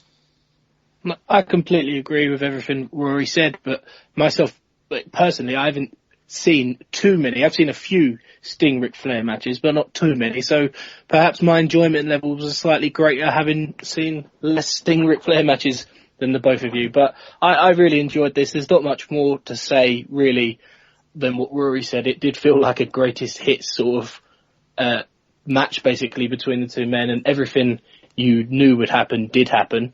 And the only surprise maybe was just how clean the finish was. But that definitive ending to this match, as Rory says, does suggest that we won't be seeing it for the foreseeable future. Yeah, very entertaining. As Rory says, if you've seen this match a lot, you don't need to watch this one. I guess there's a bit of novelty with the 3 rings, and Flair and Sting play that off as predictably as well as you would imagine. Nothing stand out here, nothing special, but the crowd were into it. The action was good. I don't think we can criticise these two for being able to work a very good match against each other. Not that I'm saying Rory was. But yeah, I would say the more of Flair and Sting you've seen, the less you probably enjoyed this match. But if you hadn't been exposed to too much of it, I think this was arguably probably the best match of the night. I think some people might say the tag match. I probably wouldn't, but that's a different story. But yeah, I think there's nothing groundbreaking here, and I would agree with the sentiment that given what came prior to the show with regards to setting up of the 4 Horsemen and the fact that Sting clearly seems to be their opening target, I'm a little surprised we didn't see them involved in this match. Yeah. Pleasantly surprised, I guess, but this was one of those occasions where I might have gone for the screwy finish just because it made a lot of sense. And then you could have had Sting beating Flair down the line, I guess. And there's also the thought, well, where were the Horsemen? But, you know, given WCW's propensities for doing a lot of screwy finishes, I probably shouldn't criticise them when they don't. And so for that, I guess quite a big thumbs up. Hulk Hogan is on stage with Midge in Oakland. Hogan says in one night he has the chance to prove he is the best in WCW. We now have 3 broadcast teams for this main event. Quite how this is going to work. Eric Bischoff is with Dustin Rhodes, commentating on ring number 2, and Chris Cruz and Larry Zbyszko are covering ring number 3. And it's... Roy may have drawn the short story earlier, but I have at least got him with him. Here we go. It's Scott Armstrong, Steve Armstrong, Arn Anderson, Johnny Bad, Marcus Bagwell, Chris Benoit, Big Train Bart, Bunkhouse Buck, Cobra, Disco Inferno, Jim Duggan, Bobby Eaton, Ric Flair, The Giant, Eddie Guerrero, Hulk Hogan, Mr. JL, Chris Canyon, Brian Knobs, Kurosawa, Lex Luger, Joey Maggs, Meng, Hugh Morris, Max Muscle, Scott Norton, One Man Gang, Paul Orndorff, Diamond Dallas Page, Sergeant Buddy Lee Parker, Bryant Pillman, Sergeant Craig Pittman, Lord Stephen Regal, Scotty Riggs, Road Warrior Hawk, Pippo Rogers, Jerry Saggs, Ricky Santana, Kensuke Sasaki, Randy Savage, Shark, Fidel Sierra, Dick Slater, Mark Starr, Stevie Ray, Sting, Dave Sullivan, The Taskmaster, Super Assassin number 1, Super Assassin number 2, Booker T, Dave Taylor, Bobby Walker, VK Wall Street, Pez Watley, Mike Winner, Alex Wright, James R. Wright, The Yeti and The Zodiac in a 60-man 3-ring battle royal for the WCW World Heavyweight title. Michael Buffer says there's almost £250,000 of muscle in this match, which will bring each participant in at a shade over £4,000 in weight, if my maths are correct. Anyway, yes, as I mentioned at the top of the part, essentially they decided that they were going to have a commentary team for each ring. Now, obviously, the commentators didn't all commentate at the same time. They kind of flipped between each one. But they did decide that they were going to have 3 separate video feeds on the screen. So they formed the triangular formation in the same ways that the ring did. It did also mean that it was very hard to see anything that was going on. So I apologise in advance for these. Yeah, this match lasted 29 minutes. It felt a lot longer. But I apologise in advance for these very kind of choppy notes. But there was a lot going on. A lot of it was very hard to follow. Anyway. I think Ric Flair left early, I've got in my notes. Yeti, who was dressed not as Yeti from Halloween Havoc, more as Ninja Yeti, got eliminated and started trying to do some damage from the outside. We then cut to the triangular split screen. Arn Anderson and Sting spilled to the outside. This was another big thing that happened in this match. There is a lot of action going on outside of the 3 rings involving people still in the match. So, even more confusing than you think. He and Flair start attacking Sting. Giant picks up Scott Norton on the top rope. Flair is now attacking Hogan in ring number 1. Bischoff reckons Luger got eliminated, but nobody saw him. In ring number 1, a big bunch of guys try and eliminate Hogan. Hogan starts flaying at a bunch of heels, attempting to eliminate him. On the outside, Arn Anderson attempts to pile drive Lex Luger, who backdrops him. Hogan gets dumped onto the apron, but manages to avoid elimination. Sting leaps into Giant's arms, but Giant turns it into a bear hug. Ring 2 is emptied. Basically, once they got down to 10 men in each ring, they then sent them to ring number 1. Lex Luger and Arn Anderson continue their battle on the floor, as do Flair and Sting. We get down to 10 men in ring 3, so they get sent to ring 1 as well. The crowd rally behind Hogan. Mercifully, we return to 1 camera angle. One Man Gang and the Dungeon of Doom attack Hogan. Scott Armstrong gets taken off on a stretcher. Savage and Luger start brawling in the second ring. Diamond Dallas Page and Johnny Bad eliminate each other. We get down to about a dozen. Mr. Wonderful, Hulk Hogan, One Man Gang, Eddie Guerrero, Lex Luger, Randy Savage, The Giant, Hawk, Sting and Arn Anderson. Pillman gets eliminated, as do Hawk and Sasaki. Hogan eliminates Mr. Wonderful. Guerrero hits a lovely top rope dropkick to Anderson. Flair then knocks in a figure 4 on Guerrero. Anderson spine busters Guerrero, which got a reaction. Guerrero then gets eliminated. Giant chokeslam Savage. Flair goes to the top. Sting catapults Anderson into Flair and sends him out. Anderson follows. The crowd pop for that. We're down to Savage, Giant, Luger, Hogan, Sting and One Man Gang. Luger and Sting start working on Giant together. With Jaeger Hogan, they eliminate Giant. Hogan dumps Luger and Savage out for good measure. Savage eliminates One Man Gang while this is all going on. With the camera and the action focus on Hogan, Savage eliminates One Man Gang, and they announce Savage as the winner as Hogan gets pulled out from underneath the top rope by the Giant. The referee dealing with Savage and One Man Gang doesn't see this. We then basically spend the next 10 minutes working all this out. I'll come on to that in a minute. Chris, your thoughts on this match? Well, as well as his massive overestimation of the weight of the men involved, but Buffer's introduction, that was 3 rings, 60 men, 3 rings. was that cluster pretty much summed up the absolute mess that we saw for the half an hour that followed. It was absolutely impossible to tell what was going on, and the commentary teams quite often were talking about parts of the action in their respective rings that the camera for that ring wasn't even anywhere near. So they'd be talking about something that'd be happening in one corner and we couldn't even see it in our screen for that ring.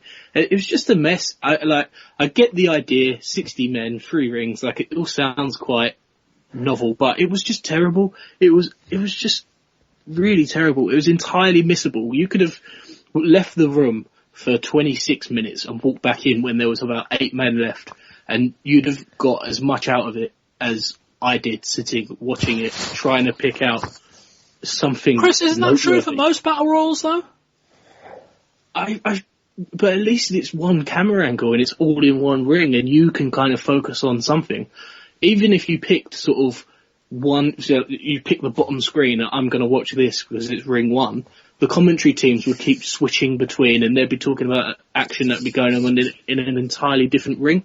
It was so much more chaotic than a regular battle royal, is what I basically took from it. And you couldn't pinpoint a single piece of what was going on, even if you wanted to. The cameras consistently switched from what they were showing you, and there was a time where the camera for ring 1 and the camera for ring 2 were actually showing the same thing before the participants had joined the first ring, and it was just a mess. It really was a mess. That's even without taking the finish into account, which might have been like a passable finish, but then to have the next 10 minutes discussing it in the ring about when they were going to watch the video replay, I couldn't have enjoyed this much less, quite frankly. Rory.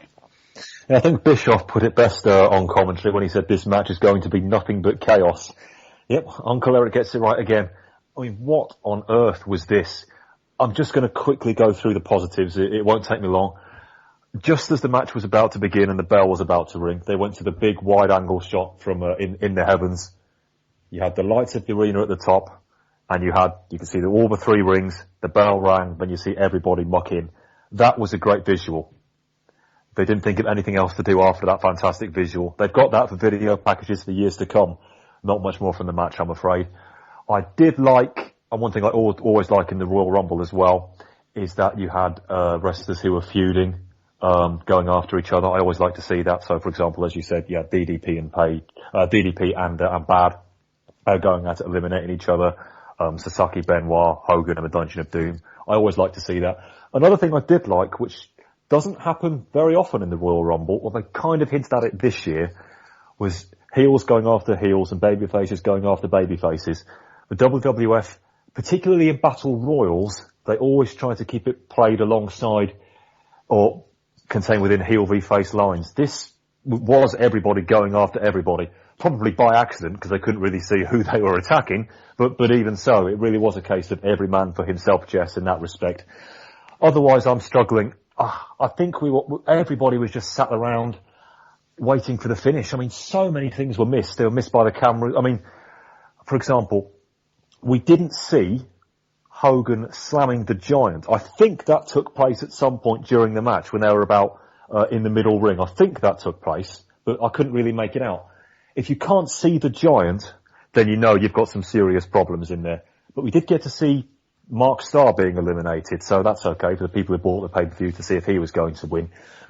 It was just impossible to follow, and so it didn't even clear down when everybody got into the main ring. If anything, that made it slightly worse because you had about up to 40 people there who couldn't do anything. The problem is everybody there is much of a muchness. You can barely even walk, let alone string together any manoeuvres. So you're reducing Eddie Guerrero to the like of Shark. They're both doing exactly the same thing, walking around, pushing at people if they can. It was just a ludicrous mess. At least in a standard battle royal, even if it was a 40-man one, it's rarely the main event and people get eliminated pretty quickly. Here they had half an hour to kill, so you had just so much time of people just walking around, gently nudging each other at the ropes until it was their time to go over. It was it was a very, very difficult watch, and which for a first time main event, which they have hyped very, very highly indeed on a pay-per-view, not good. It's as if they had the blueprint of a decent idea. They got it to first draft stage and then didn't take it any further. It was a hard watch. Yeah, I'd agree. I don't even think this was a good execution of what they tried to do. Which, I guess they'll look at the buy rate and decide whether they want to do this again. I would err on the side of caution, but I kind of feel like if you tweak a few different things, you could actually make this a lot better. I think for what it's worth saying, and Roy, you alluded to this at the start, apparently as a spectator in the arena, this was significantly better than watching it at home. In part because it was just horrendous watching it at home. But equally, I think if you're in the arena, you can pick your guy and watch them for a bit. You can watch Sting and Flair going at it. You can follow different pockets of action. Whereas they were trying to tell so many stories on the TV version, you just couldn't get into any of them.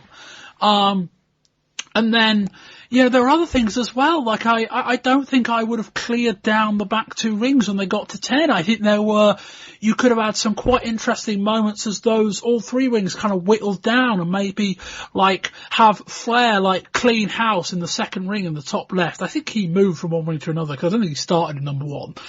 But have Flair in number two and just eliminate everyone in that one while the other two are still dealing with each other, and Flair can just work the crowd for 4 or 5 minutes just in an empty ring. Maybe step out, grab a chair and just sit in the middle of that ring. That's an idea they could have run with. And then you could have got to the bit where we got to maybe 6 guys left, and it's okay, who's going to be the last 3, and then bring the last 3 into the main ring. I feel like that could have improved it. And then you get to, it's impossible to follow as it is. And then you decide, we'll have a lot of guys brawl on the outside, as if that doesn't confuse things already. And then also the weird thing that apparently the referees can follow exactly what's going on when we're between 60 and 5, but Hogan gets eliminated quite clearly through the bottom rope and no frigger sees it. I mean, I know Nick Patrick's dealing with other things, but I'm guessing there were other referees around that should have spotted that. We come to, I guess we'll start with the ending and we'll combine that in with the Savage chat and all of that. Chris, talk us through your thoughts on the final 6. I say final 6, that bit didn't particularly last very long. What did you think of the ending? I didn't mind the actual ending of the match in itself. That wouldn't have been it probably wouldn't have made my top 5 biggest grievances with this match, with the ending, with Hogan being pulled out and the wrong winner being declared. It was what followed that sort of brought that specific way out of the match down for me, with the discussion of it, and Hogan initially sort of demanding that he get a shot at his belt, but then just randomly deciding to compromise and I'll wait to show you the replay for Nitro tomorrow. I understand they're plugging Nitro and they want people to tune in tomorrow, but that was it was pretty pathetic, that ending of a pay-per-view, and then they celebrated together. So the finish of the match was far better than the finish to the show. Rory? I didn't like the finish to the match at all, I'm afraid. First off, I mean, you've got the final 6. I have no objection to there being a surprise person when you get to, with Royal Rumble, the final 6 or final 4. Here they went with the one-man gang. Yeah, big name. Well, the real bizarre thing with One Man Gang was that the premise of this whole thing was 3 rings, 60 men, and as Michael Buffer was trying to say, 3 giants. That was the whole thing. One of the giants was the giant. One of them was the Yeti, who was, dressed like he was from some Japanese cartoon.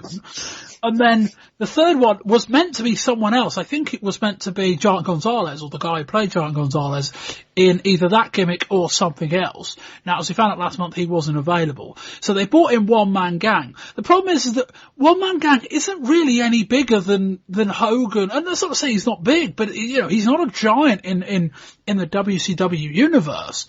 And so, and then One Man Gang, who hasn't featured on WCW television at all, is in the final 6. Carry on, Roy. Oh, no, I almost hate myself for saying this, but it would have made more sense for the Yeti to be in the final 6 rather than one man gang. Yeti done up in his don't tell anybody I said that, will you? There in his Power Ranger garb. But I didn't like the ending at all. Before the match, you had, and I did like this, you had Schiavone and Heenan putting over the lineage of the title, saying it goes back 60 years, the days of, Frank Gotch and George Hackenschmidt and all that. And this is the most prestigious title in sport, I think is what Heenan actually said. So they have that, so the winner of this is going to be the undisputed champion.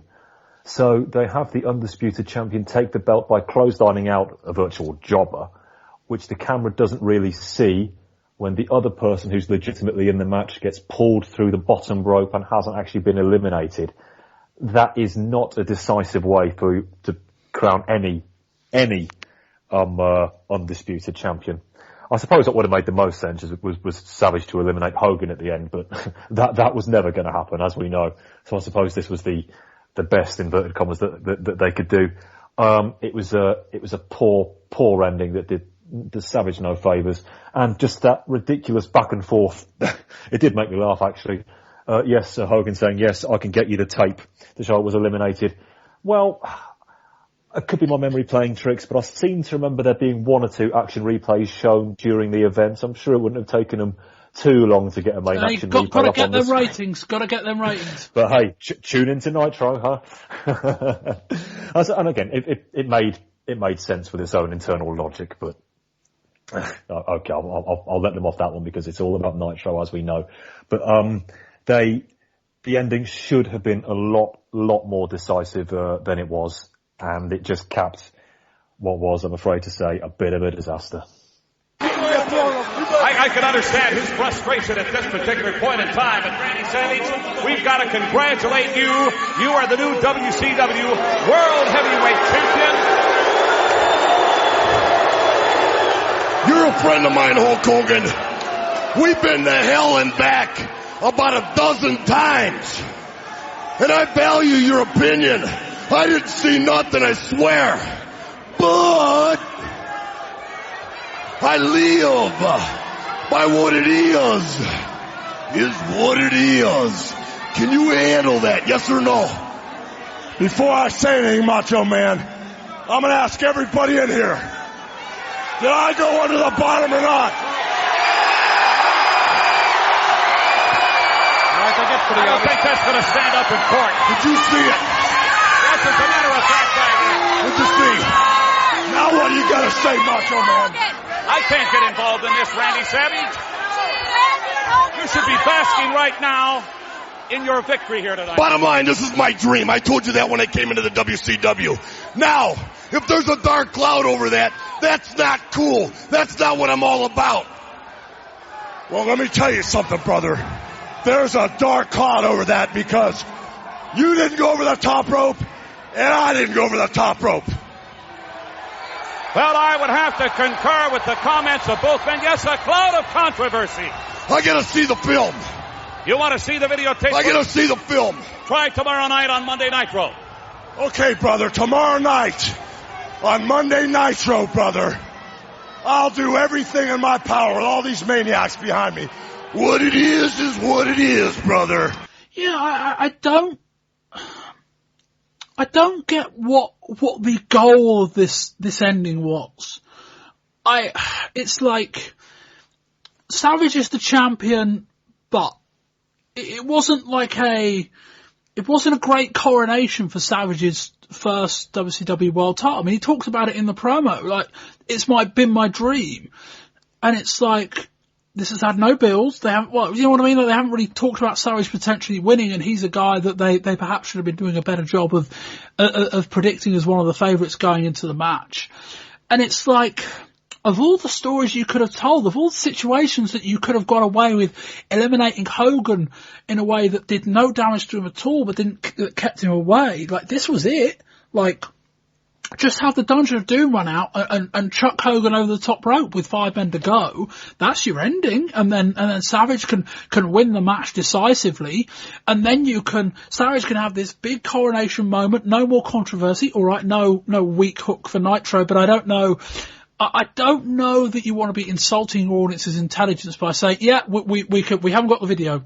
We've got time for 10 minutes of chat. We've still got 20 minutes left before the pay-per-view can end, but we cannot get this video.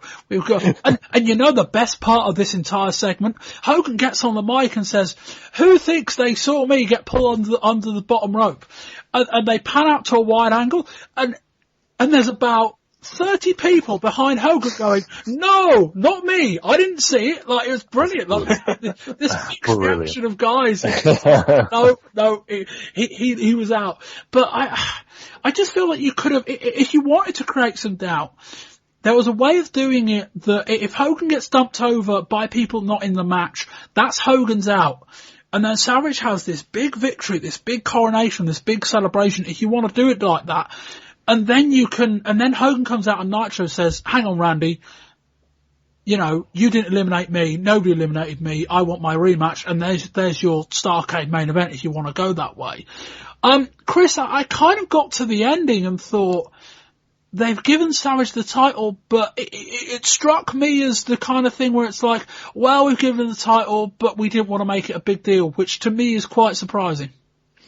It is very surprising, and the other aspect of Savage winning the title is the injury, which he's clearly very, very hurt, and if he's going to be main event in Starrcade, which he will be, like, you'd assume he would be off the back of this, then you don't, like, he's in no condition to put on a pay-per-view level main event, like, and I get it.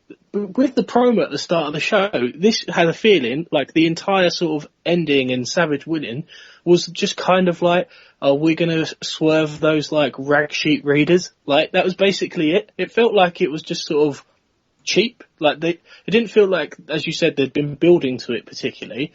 And then with the promo at the start, and then they trying to emphasize the fact, no, he's definitely not hurt. So they put the title on him to really hit home, like, no, he's definitely not hurt. Look, he's fine. He's our champion. It was sort of, there was a hook throughout the whole show of confusion surrounding Randy Savage, and then to have it end with him winning the title it's just sort of like, it just seemed really strange, basically. Rory.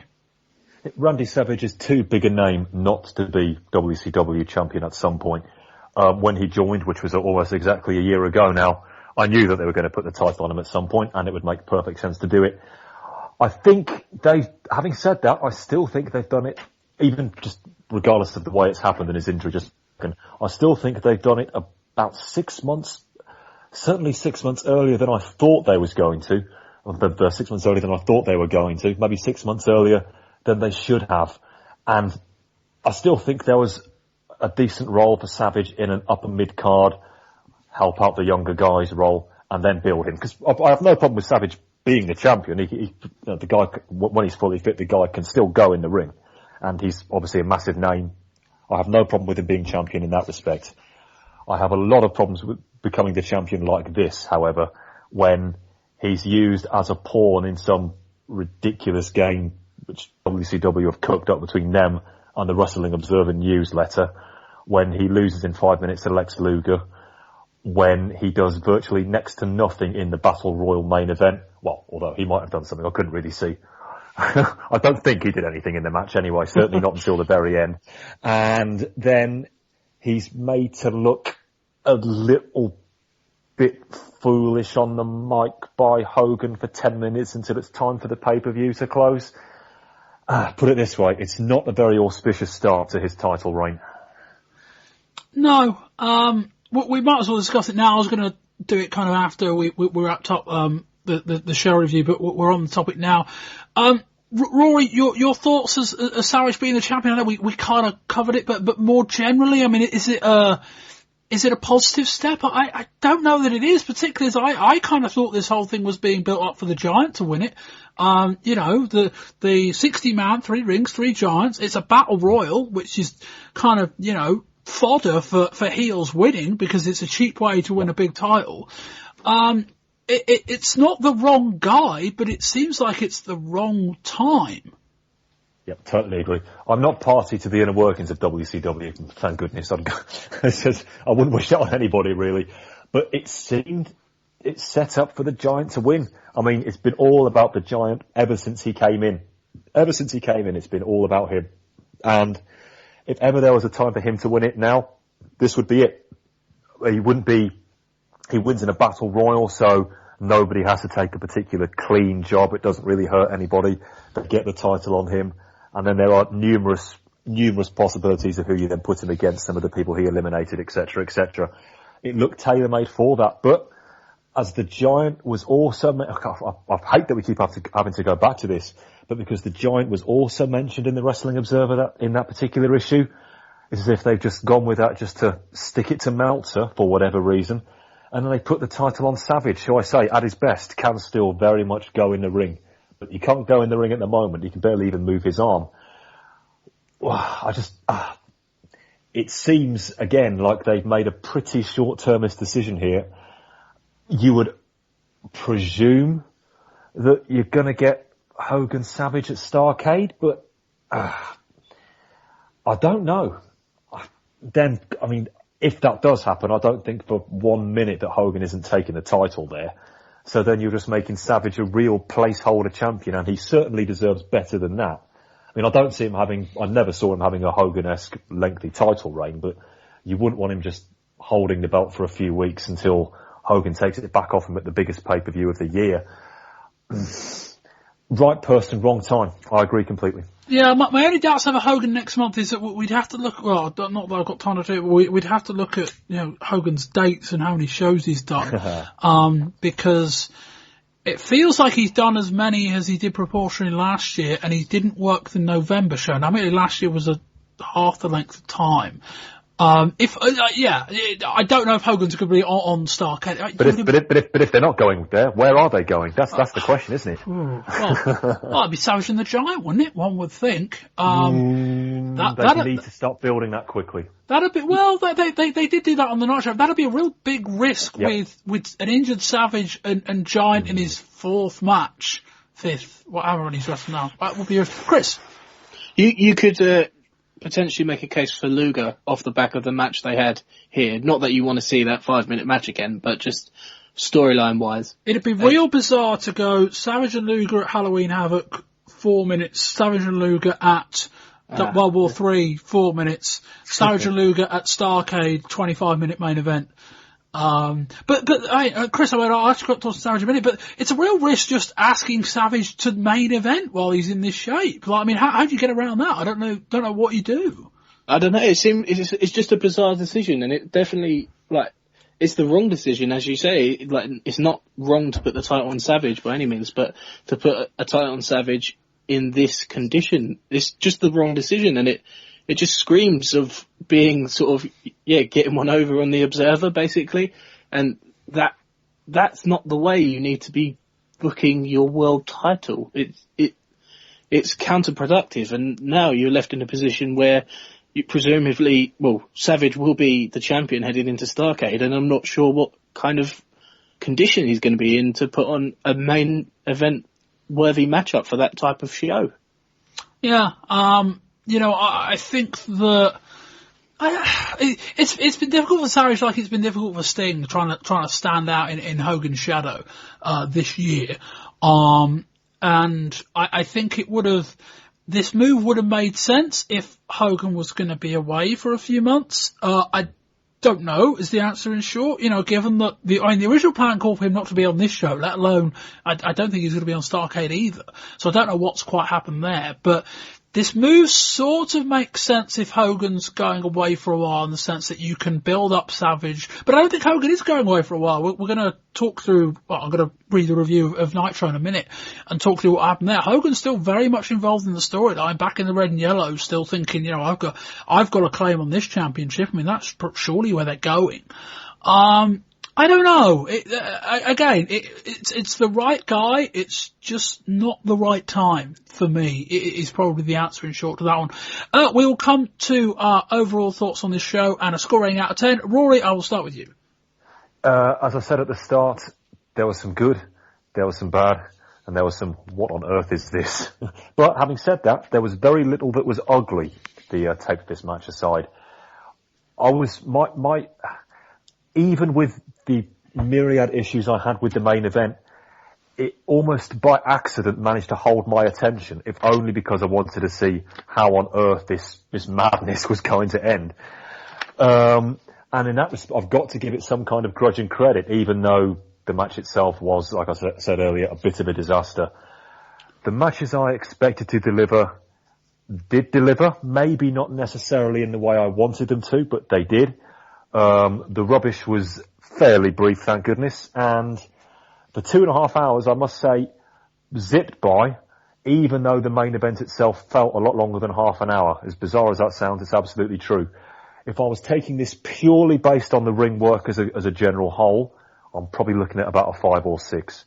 But given the fact that pretty much everybody, even the lesser workers, did have their working boots on, and you've got the spectacle of the main event, because it did have that, even though it didn't have much else, I'm going to go for a pretty solid and, on the whole, well-deserved 7 out of 10. Chris? I'm not quite as positive as Rory. I really enjoyed the opening match. I thought that was excellent, and for me that was the match of the night, just because the other matches I enjoyed the most, such as Flair Sting and the Japanese women's tag match, I've seen matches involving those competitors that I've enjoyed more in the past, so I weren't quite as high, whereas I've really enjoyed this. I thought it was the best match I've seen these two have. And the main event just took so much away from me. It did only go half an hour, but it felt longer, and the main event felt longer than all the matches I'd enjoyed combined, and it in no way was. But for that, I just can't give this a 7. I think I'm going to be slightly harsh, but I'm going to give this a 5 out of 10, because the main event and how bad it was and how hard it was to pick up on anything that happened within that half an hour, or at least the 29 minutes before the very, very end. And even then they missed Savage eliminating one-man gang, so even the end, when there's just 2 men left in the ring, you still miss that on the with the cameras. So it just knocked off so much for me, and it brought my enjoyment down. If you were to restructure this show and have the main event go on first, and then you had all the good matches that followed, then this would probably be a 7 out of 10. But to enjoy it and then just to sit there through this absolutely chaotic mess, it really took a lot away from me. So yeah, 5 out of 10. Yeah, I think if this is a 2-hour pay-per-view, this is a excellent show. This is an 8.5, 9 out of 10 show in terms of the action. Up until that point, I felt was not perfect by any stretch, but was very, very good by WCW standards. Really good. There was, matches that, while they weren't all well worked, they all were noteworthy, and none of them were particularly awful, I don't think. But yeah, you just can't look past the main event, and it's weird, I don't necessarily think the main event dragged. It just felt like it was about 50 minutes long. You find out it's 29 minutes and you're like, what? It's not to say that the main event felt like it took an age, although it certainly, probably outstayed its welcome a bit. But I don't think that was the problem. But it's more just the way they executed it and the perplexing booking of the finish.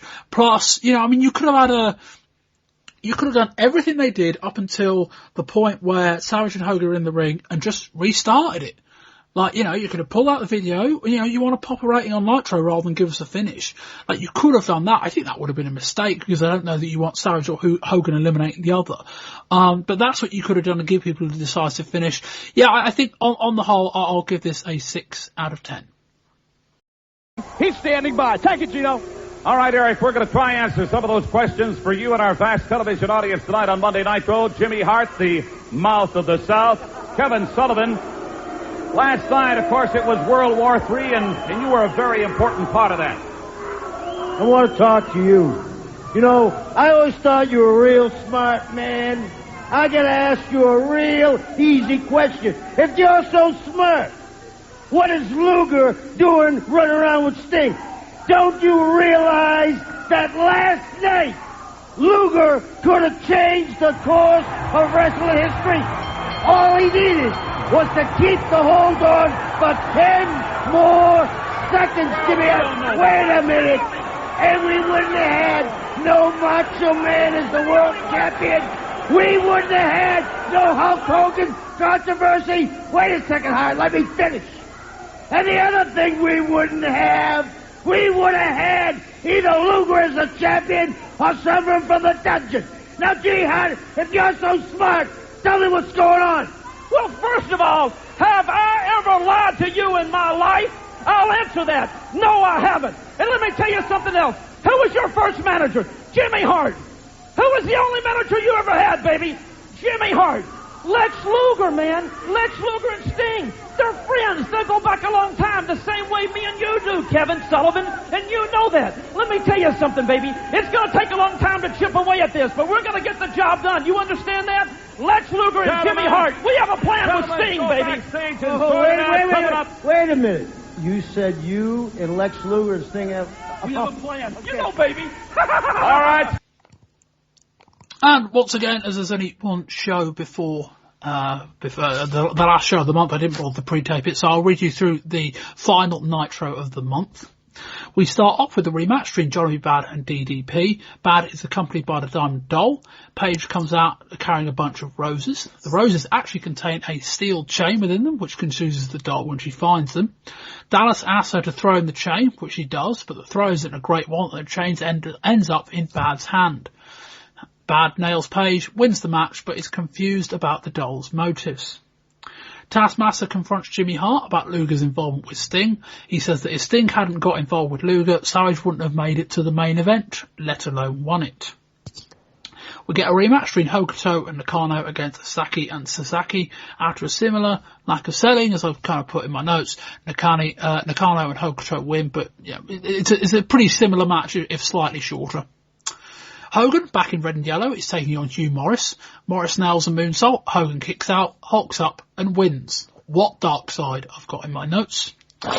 Savage calls himself the only World Heavyweight Champion and that he's going to go on a reign of terror. Hogan interrupts him, talks us through the tape from the pay-per-view, and it conveniently, the feed cuts out right at the moment where Hogan is about to be shown getting pulled out of the ring.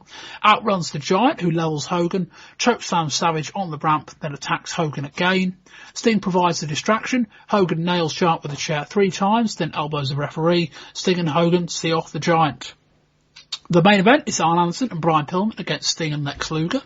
Luger launches Pillman off of the top rope. Pillman lands on Sting, who's trying to apply the Scorpion Deathlock to Anderson. The announcers are playing it off like it was a deliberate from Sting. Sting rolls up Pillman for the win. Flair storms out and starts laying into Luger. Hogan comes out to level up the numbers. Hogan unloads on Flair, but the Horsemen escape up the R-way. Hogan goes to attack Luger. Sting stops him. Luger hightails it, and Hogan and Sting shake hands. And that is where we will start this month's discussion. Specifically the week before, as we referenced in the news, Hulk Hogan faced Sting on the 20th of November edition of WCW Monday Nitro. That match ran up against a live edition of WWF Monday Night Raw. It ran up specifically live against Shawn Michaels versus Owen Hart, and during that match, obviously, you know, you'd have to be watching it to know it, Shawn Michaels collapsed, and we got that angle and we discussed that in Volume 1 on the WWF show. This was what ran opposed it. One interesting note about really that entire night was that Bischoff clearly had someone in his ear basically telling him when Raw was on an ad break, i.e. whenever they were, because about every kind of 5-6 minutes, Bischoff would say, if you're thinking of changing the channel, don't. And so that to me seemed like they were lining those up, so I thought that was interesting. But Chris, I'll come to you first. I guess first of all, Chris, what do you think of Hogan and Sting at the match? I thought it was very underwhelming. I think a large part of that had to do with Hogan playing Dark Side Hogan and him coming through the crowd, and it just seemed a bit strange. And I think since Hogan joined WCW, you had this match in sort of as a potential, not a dream match, but something that you'd certainly see at some point down the road, and it would be a huge main event level match that WCW would have to go to, and people, they'd be able to build to it properly and people would be excited to see it.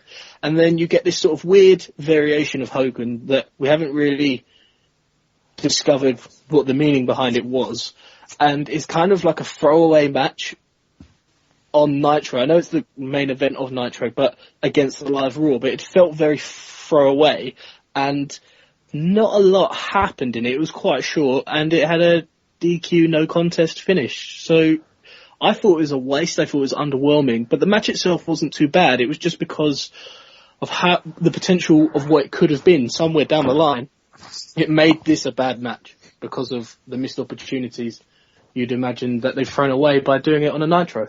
Yeah, I probably should explain. I did reference it in the TV review before we started reading the pay-per-view. This match did end in a disqualification. No surprise for guessing, but obviously the WWE ran out. Rory, your thoughts?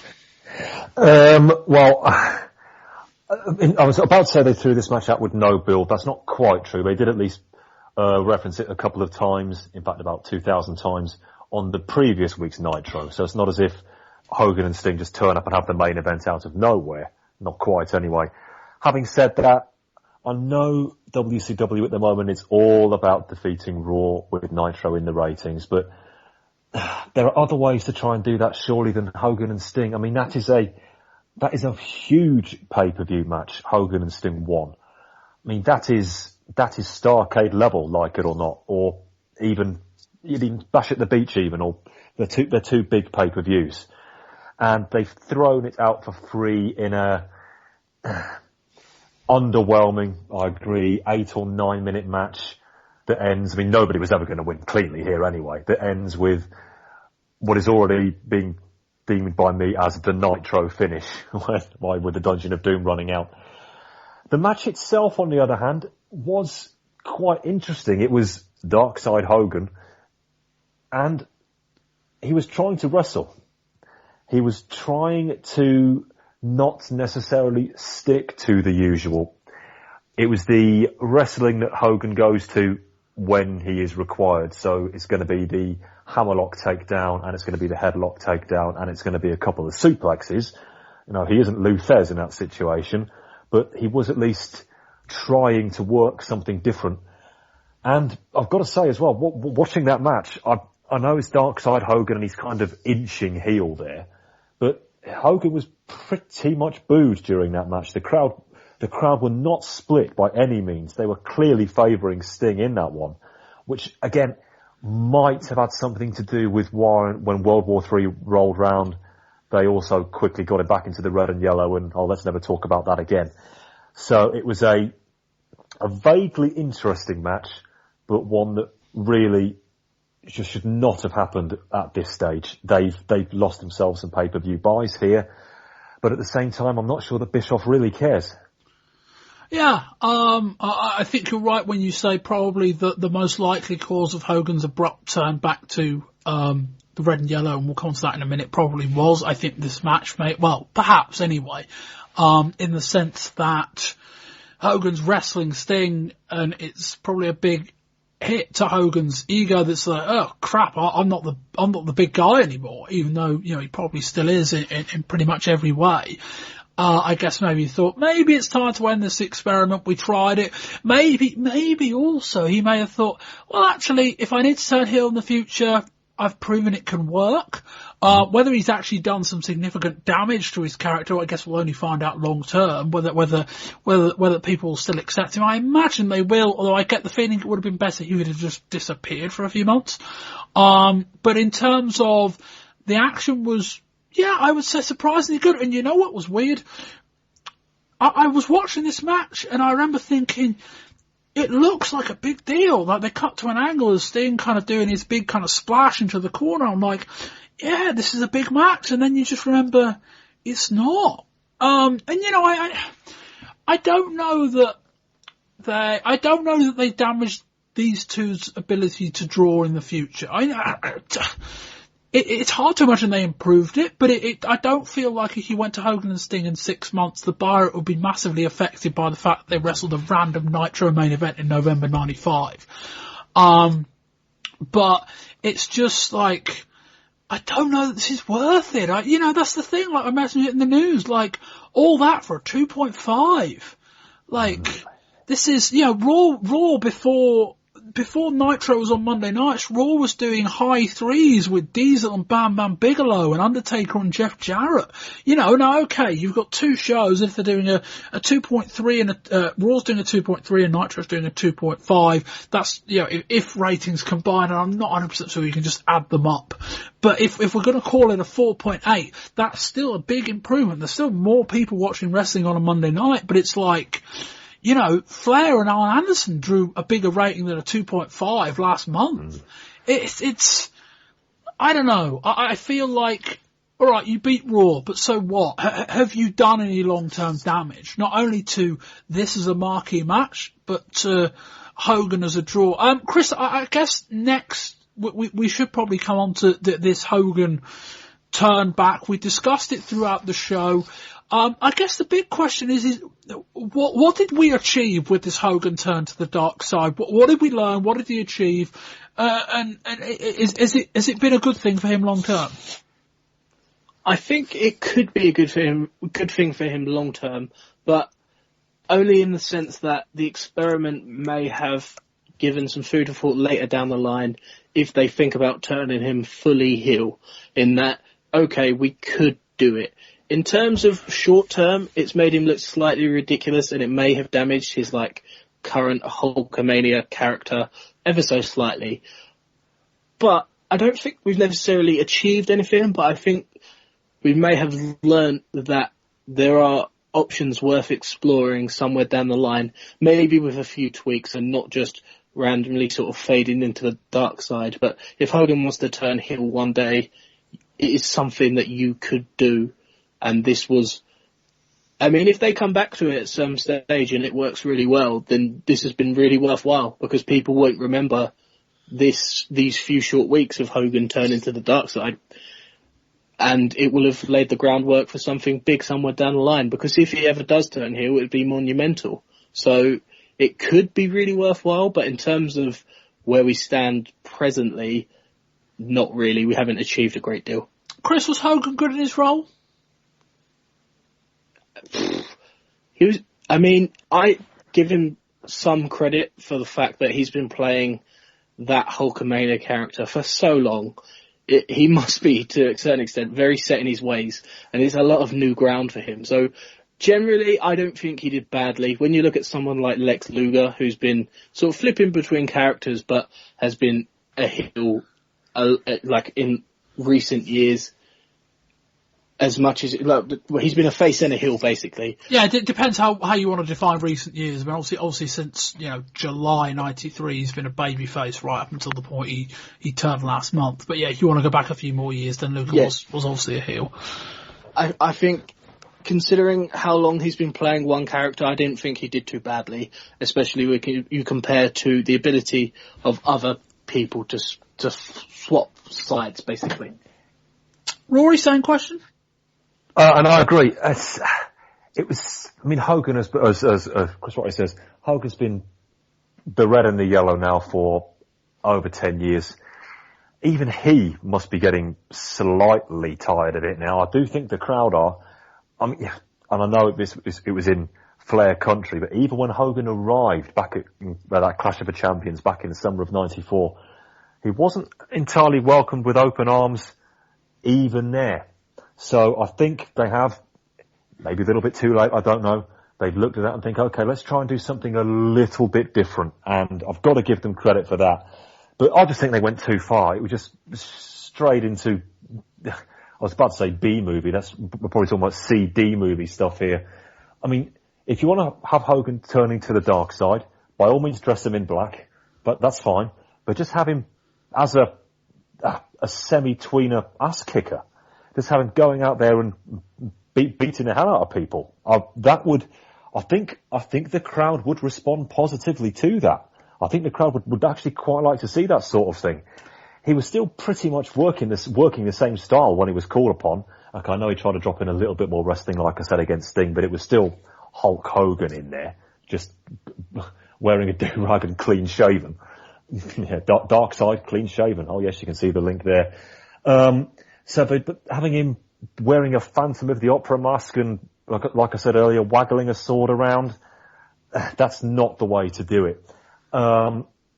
And they've got some possible scope here if they wanted to try to go back to that in the future. And as Chris says, if they did ever turn Hogan, fully turn him, that's big news. That is big right there. And I personally think that at some point they should suck it up and think, yes, we're going to do this. If Hogan absolutely wants to, of course. But their ideas or their intentions were sound with this, but they did not carry it off in a particularly good way. And even though I am also pretty sick of the red and the yellow, I am actually quite glad that at least at this point we've put Dark Side Hogan to one side for the time being. Yeah, I don't know what the point was. I mean, maybe, Hogan's been getting, mixed reactions before all this started, in certain markets and certain places it was already happening, and I almost wonder whether he was like, well, if I'm getting booed anyway, I might as well have an excuse for it. But it was like, if you weren't going to turn him, what was the point? I don't know that you did learn a lot, because he wasn't a heel. He was still wrestling bad guys. He was cutting different promos, but they weren't necessarily negative heel promos. They were just different. I mean, all right, there was a bit where he referenced, the O.J. Simpson thing, and it was like, okay, but I don't know what that means, I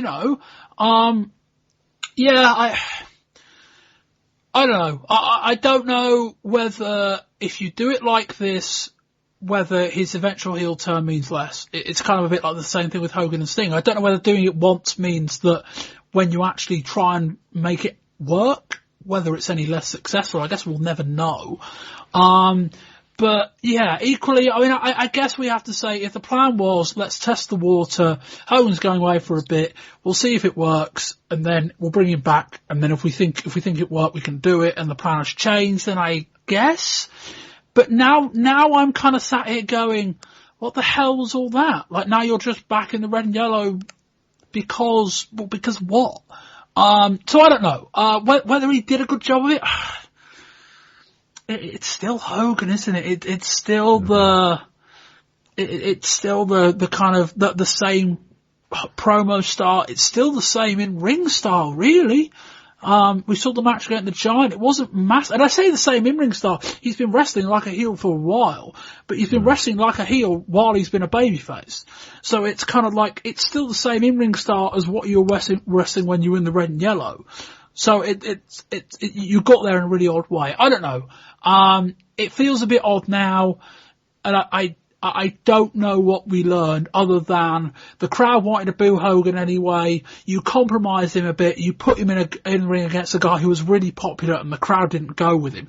I don't know. The weird flip side of all this, I don't know whether if Hogan stays red and yellow, whether he doesn't get that same reaction anyway. Whether he goes in the ring against Sting on the November 20th Nitro and doesn't get booed out the building either. Yeah. You almost wonder whether they came to him at the beginning of October and said, we want to do you against Sting next month. And I don't think they did. Best I can tell, the Sting plan was quite late, given that he wasn't meant to be wrestling this month.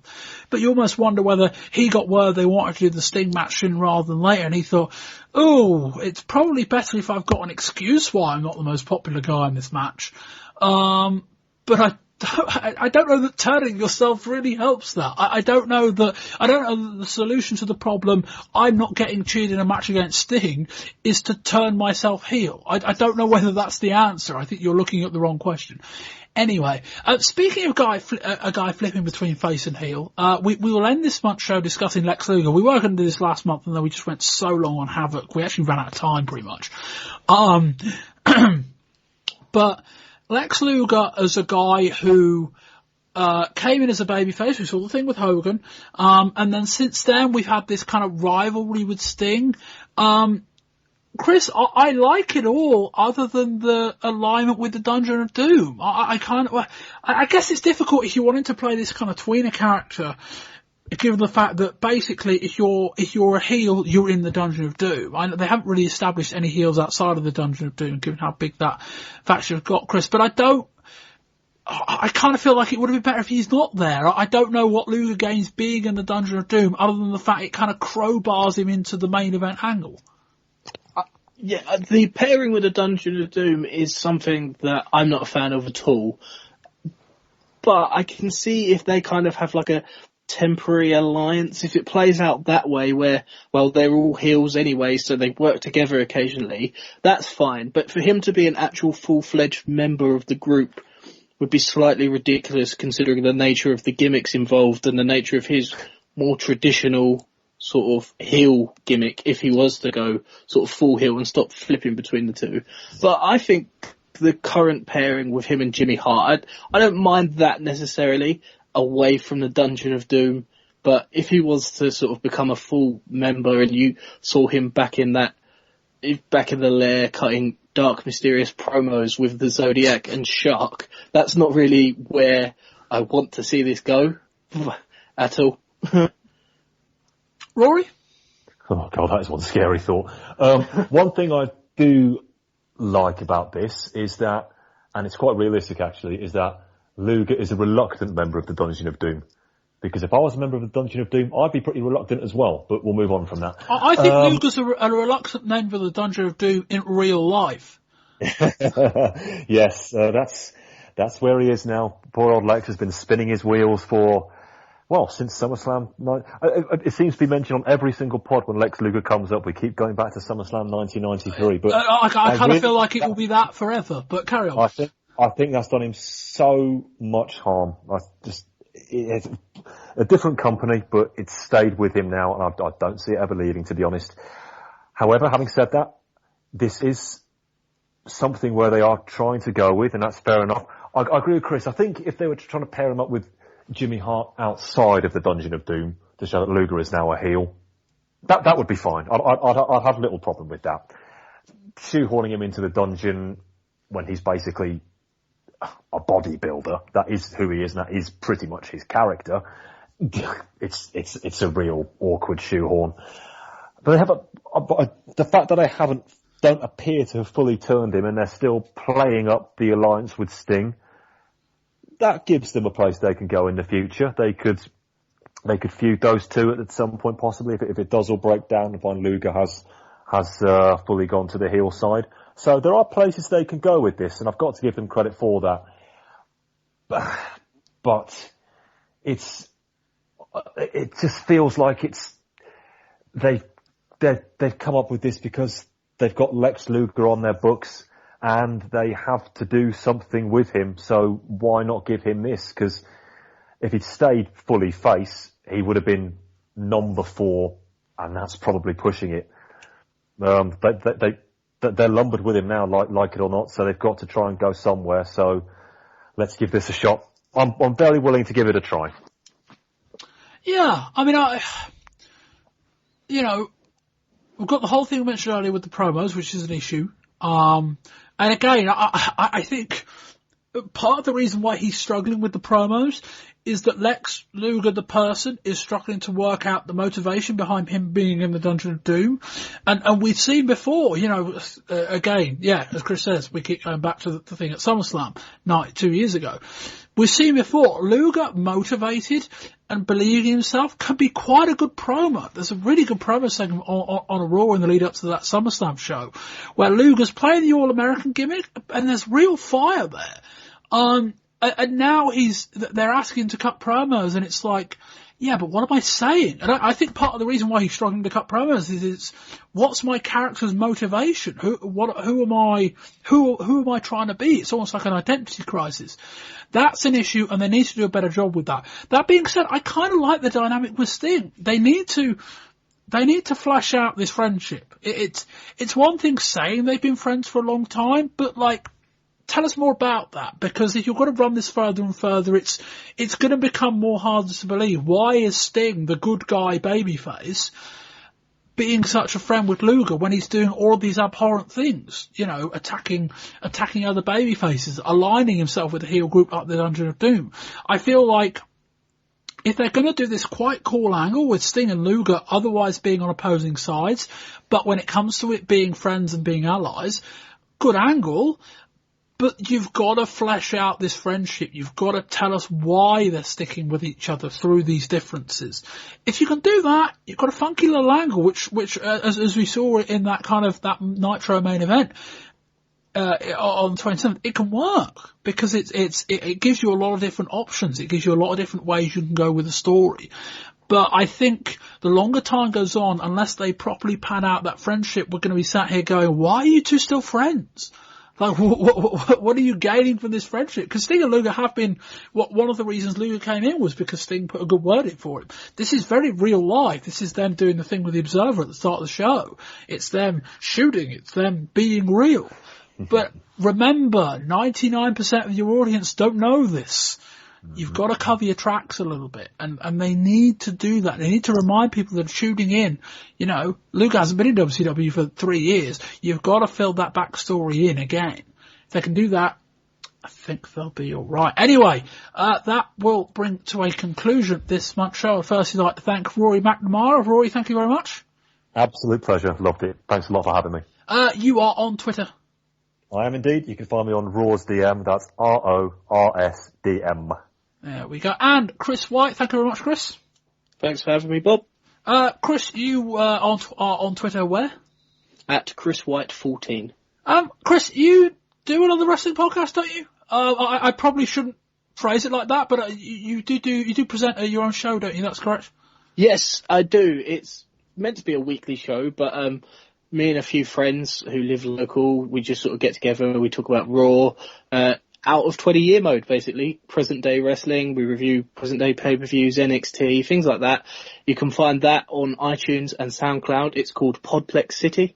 And, anyone who has a listen would be greatly appreciated. Thanks for the mention, Bob. Yeah, I know, because the reason I hesitated was that I don't often see it every week, which is what threw me a bit. I wasn't sure what the status was, but it's meant to come out most weeks. That's right, isn't it? It is weekly. I think the only time we've missed one is this week because of we haven't got round to reviewing the Survivor Series yet, and that's just because I had a manic week with work basically and couldn't fit it in. So Survivor Series have it, but apart from that, I'm pretty sure we haven't missed a week yet. We've only been going since sort of June, July time, so it's not been going too long. But yeah, it's just me and we've also had a few people. We sort of get together and do it in person as well, typically. And one of the people who was sort of one of the cornerstones of the show when we first started doing it moved away, so we've struggled a little bit, but we're plugging along and it's going quite well. So yeah, thanks for the shout out. And I suppose technically, given that I've got you on this show and I've got you watching USC for next week, technically I am partly to blame for you not getting a shout out this week. Technically, I suppose. But yes, we are taking the USC show next week. So we've got that to cover, the Ultimate show. But yeah, if you want to listen to more Monday stuff, do check out Podplex City. Anyway, I've got some plugs of my own to do.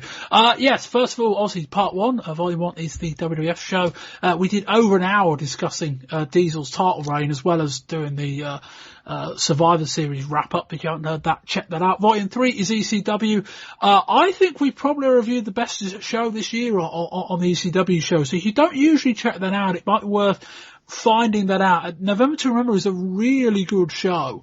I think we kind of described it as kind of like a variety show in that there are about 6 10-minute plus matches, and I think whatever form of wrestling you like, there was a bit of something for everybody in that. So if you don't usually check out the ECW show, I think that's worth going out of your way to find out.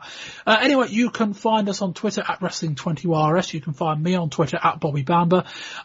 You can find us on Facebook at facebook.com/Wrestling20YRS. I've done a few things to the website literally today. I've been messing about with it. That curtailed my prep for this show, so I've got more editing to do now. But yeah, there's a few tweaks I've made. So if you haven't been to the website in a while, do go and check that out. You'll find a few new features. We're on iTunes, we're on RSS. Sign up for the email newsletter that goes out every month.